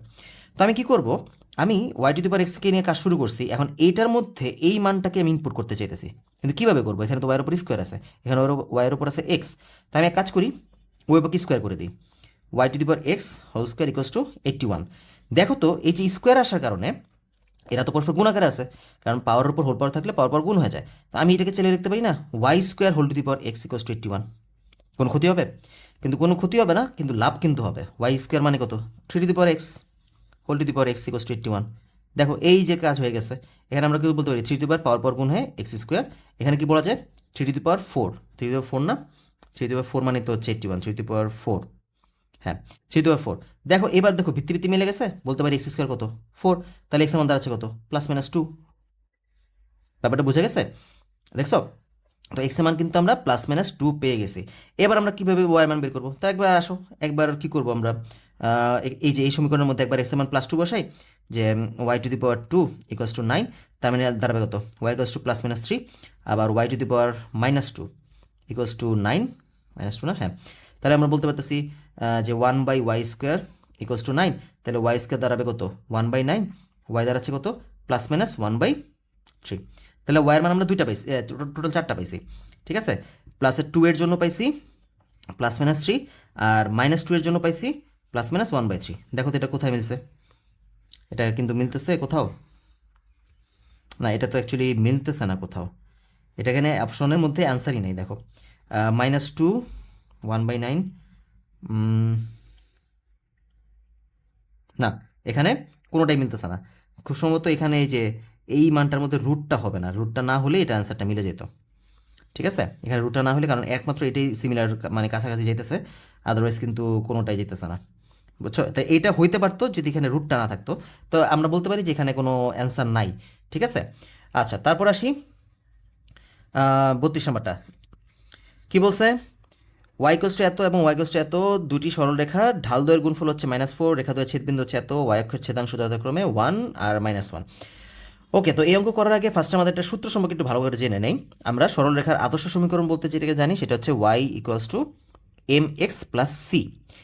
এখানে এই m দ্বারা বোঝানো হয় ঢাল, এটা কি বোঝানো হয় ঢাল, ঠিক আছে। আর এটাকে বোঝানো হয় y অক্ষের ছেদক বা ছেদাংশ, y অক্ষের ছেদাংশ, বা তুমি ছেদক বলতে পারো, কোনো সমস্যা নেই।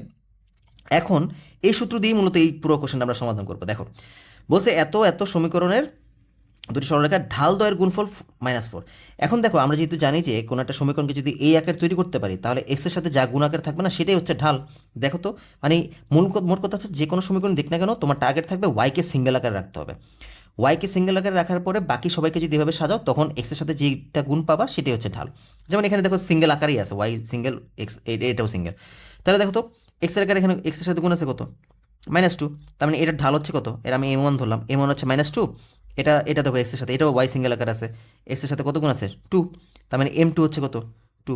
দেখো তাদের গুণফল কত হয়, -2 আর যদি 2 গুণ করো তাহলে কিন্তু -4ই আসে, এটা কারেক্ট। রেখাদ্বয়ের ছেদবিন্দু 1/4 আর 1/2। এখন ছেদবিন্দু আমরা কীভাবে বের করি, দুইটা সরলরেখা পরস্পরকে যদি ছেদ করে, এই যে ছেদবিন্দুটা যে আসে, সেই ছেদবিন্দুটা মূলত কি, সেই ছেদবিন্দুটাই হলো আমরা যে দুইটা সমীকরণ থাকে তাদেরকে যদি আমরা সাধারণ সমাধান করি, হয় তুমি প্রতিস্থাপন পদ্ধতিতে করো, অথবা অপনয়ন পদ্ধতিতে করো, অথবা আর গুণন পদ্ধতিতে করো, সমাধান করার পর যে রেজাল্ট আসে সেটাই তো আমাদের মূলত ছেদবিন্দু। তো এখানে দেখো y = -2x + 1, y = 2x - 1। দেখো আমি যদি সমাধান করি, অপনয়ন করে দিই, ডিরেক্ট যোগ করে দিলে 2x চলে গেল, 2y = কত দাঁড়াচ্ছে এখানে, 2y = কত, এখানে তো মানে যোগ করে দিলে তো 0 এসে পড়ে, এটা দুইটাকে প্লাস, তাহলে y এর মান দাঁড়াচ্ছে কত 0। আচ্ছা, তারপর আবার যদি আমরা y এর মানটা যে কোনো একটার মধ্যে বসাই দিই তাহলে আমরা x এর মান পেয়ে যাবো, 0 = -2x + 1, তাহলে আসতেছে কত, -1 = -2x, তাহলে x এর মান দাঁড়াচ্ছে 1/2। দেখো তার মানে ছেদবিন্দুর স্থানাঙ্ক দাঁড়াচ্ছে কত 1/2 আর 0, বাট এখানে কিন্তু রেখাতে ছেদবিন্দু বলছে 1/4 আর 1/2, এটা কিন্তু ভুল। ডান। y অক্ষের ছেদাংশ যথাক্রমে 1 আর -1। দেখো y অক্ষের ছেদাংশ কী ছিল, আমরা সরলরেখাকে আদর্শ রূপে সাজানোর পরে এখানে যে সি আকারে যেটা থাকে সেটাই হচ্ছে আমাদের y অক্ষের ছেদাংশ। দেখো তো এখানে সি আকারে আছে কত 1, এখানে সি আকারে আছে কত -1, এই যে 1 - 1, তার মানে তো অবশ্যই এটা মিলছে। ডান। তাহলে 1 আর 3 হচ্ছে অ্যান্সার, কারেক্ট অ্যান্সার খ। ওকে, এবার আসো 33 নাম্বারটা। এত এত রেখাদ্বয়ে সমান্তরাল হলে কে এর মান কত। তো এই অঙ্ক করার ক্ষেত্রে আমাদের দুইটা জিনিস মনে রাখতে হবে, যদি দুইটা রেখার ঢাল সমান হয়, দুইটা রেখা যদি ঢাল সমান হয়ে যায় তাহলে সেই দুইটা রেখা হয় সমান্তরালে আছে অথবা একই রেখার উপর অবস্থান করতেছে। ঠিক আছে, এটাকে আমরা বলি যদি দুটি রেখার ঢাল সমান হয়ে যায় তাহলে হয় তারা সমান্তরাল অথবা তারা সমরেখ। ব্যাপারটা ক্লিয়ার? ওকে, তো এখানে আমাদের বলছে যে এত এত রেখাদ্বয় সমান্তরাল, তার মানে আমরা বলতে পারতেছি যেহেতু এরা সমান্তরাল তার মানে অবশ্যই এদের ঢাল সমান, তাই না? ঢাল সমান হলেই তো রেখা দুইটা সমান্তরাল হয়। তাহলে কে এর মান বের করতে বসে, তো এক কাজ করি, আসলে এই দুটো থেকে আমরা কে এর মান বের করি। 2x - y + 7 = 0। তো আমরা এক কাজ করি, আমরা সরলরেখার আদর্শ সমীকরণ কী জানি, y = mx + c। তো আমরা একটা সরলরেখাকে এই আকারে সাজালে পরেই কিন্তু যে এক্সের সাথে যেটা গুণ থাকে সেটা কিন্তু আমাদের ঢাল হয়ে যায়। তো আসলে এটাকে আমরা এভাবে সাজাই, ওয়াইকে সিঙ্গেল রাখতে হবে।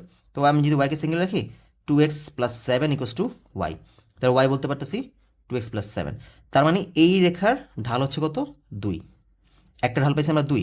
এবার আসলে এটা নিয়ে কাজ করি, 3x + ky - 5 = 0।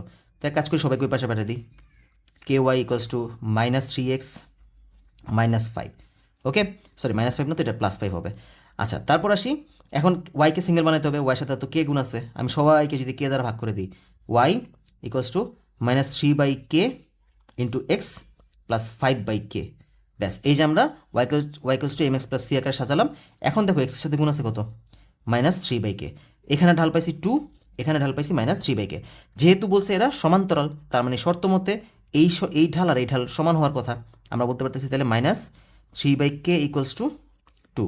তাহলে কে দাঁড়াচ্ছে কত, কে দাঁড়াচ্ছে হচ্ছে -3/2। ব্যাস, তাহলে এটা হচ্ছে কে এর মান -3/2।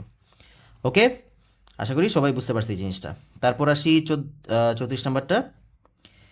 এত এত এত তিনটা বিন্দু দেওয়া আছে, তিনটি সমরেখ হলে এ এর মান কত। এই তিনটা বিন্দু সমরেখ।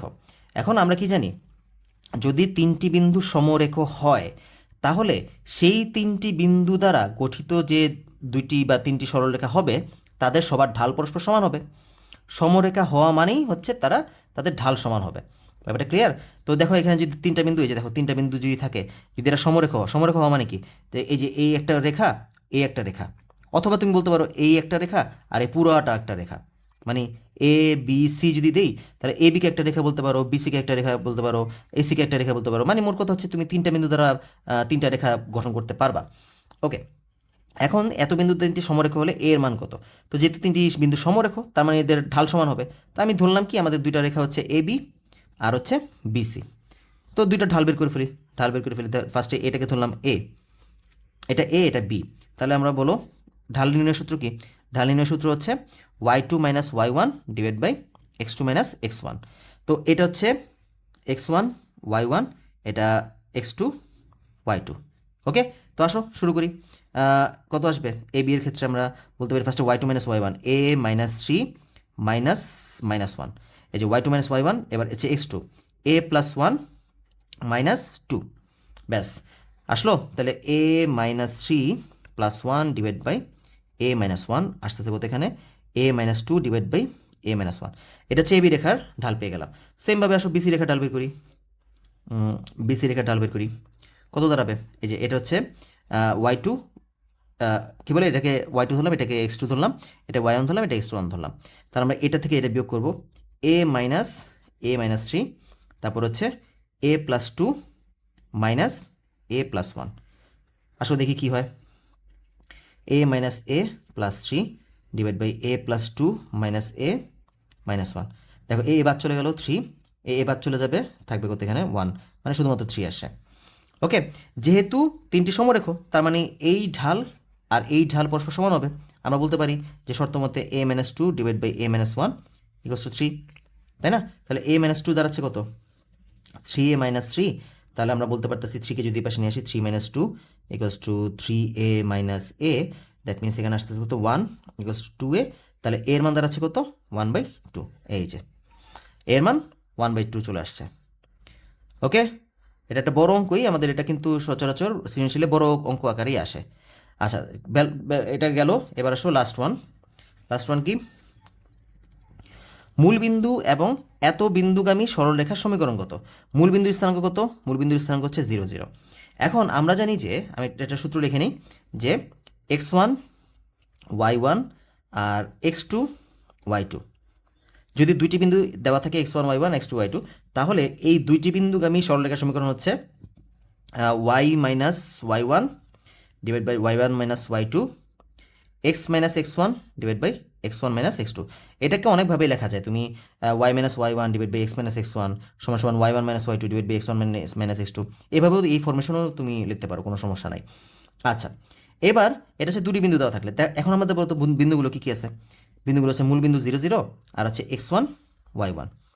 তো আসো মানগুলো বসাই দিই। আমি এক কাজ করি, এখানে x1 y1 তো আছে, আমি সূত্রটা লিখে ফেলছি। তো এক কাজ করি, আমি x1 y1কে x1 y1 এর মতোই রেখে দিই, x2 y2কে আমি 0 0 বানায় ফেলি, তাহলে সুবিধা হবে, কারণ এখানে আমাদের মানটা এখন বসাই দিতে সুন্দর হবে। ঠিক আছে, তাহলে y minus y1 minus y2 কত? 0। x minus x1 minus x2 কত? 0। ব্যাস হয়ে গেছে, ডান। তো কত আসতেছে? y minus y1 divide by y1 minus y2, sorry এখানে শুধুমাত্র y1 থাকতেছে, আর x minus x1 divide by x1 থাকতেছে। ব্যাপারটা ক্লিয়ার? আচ্ছা, তারপর আসো এখানে যদি আমি আর গুণ করে দিই, তাহলে কত আসবে?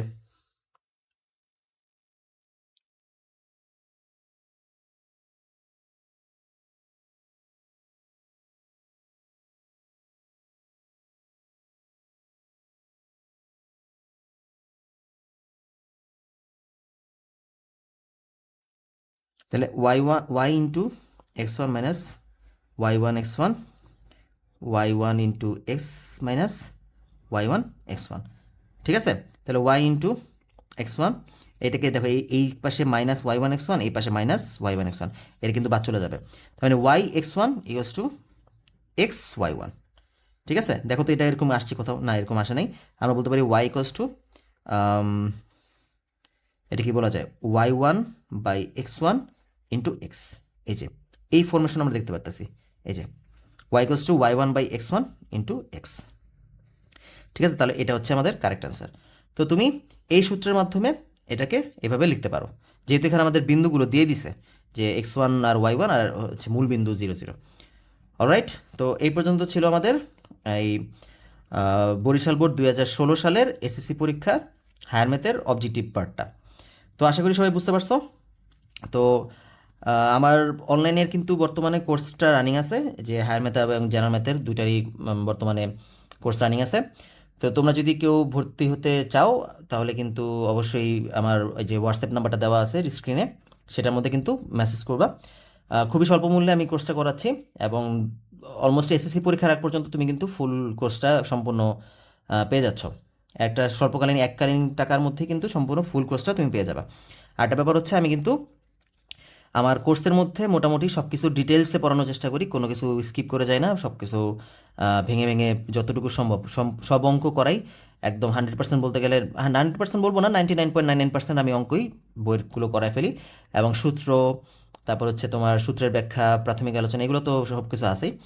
আর সম্পূর্ণ কোর্সের অ্যানাউন্সমেন্টটা দেখতে হলে তোমরা ডিসক্রিপশন বক্সে দেখতে পারো, সেখানে আমার এই যে কোর্সের অ্যানাউন্সমেন্টের প্লাস হচ্ছে কোর্সে আমি কীভাবে কী কী পড়াবো সেগুলো সব ডিসক্রিপশন বক্সে দেওয়া আছে, তো সেগুলো তোমরা চাইলে দেখে নিতে পারো। ঠিক আছে? আচ্ছা, তো আশা করি আজকে যে ক্লাসটা হয়েছে এই ক্লাসটা থেকে তোমরা মোটামুটি অনেক কিছু শিখতে পারছো। তো এইভাবে আমি কিন্তু সামনে প্রত্যেক সালের যতগুলো এসএসসি পরীক্ষা গেছে প্রত্যেকটা এসএসসি পরীক্ষারই অবজেক্টিভ কোশ্চেনগুলো এক এক করে সলভ করে করে আমি প্লেলিস্ট আকারে দিয়ে দিতেছি। তো তোমরা প্লেলিস্ট সেকশনে গেলে কিন্তু এগুলো সব একসাথে পেয়ে যাবা। ঠিক আছে? আচ্ছা, ওকে, ঠিক আছে, তাহলে সবাইকে ধন্যবাদ ভিডিওটা দেখার জন্য এতক্ষণ ধৈর্য ধরে। আশা করি অনেক কিছু শিখতে পারছো। আর যদি কেউ কোর্সে ভর্তি আগ্রহী থাকো তাহলে এখনই মেসেজ করে ফেলো। খুবই স্বল্প মূল্যে কিন্তু তুমি কোর্সটা সম্পূর্ণ ভালো মানের কোর্সটাই পেয়ে যাবা। ঠিক আছে? ধন্যবাদ সবাইকে।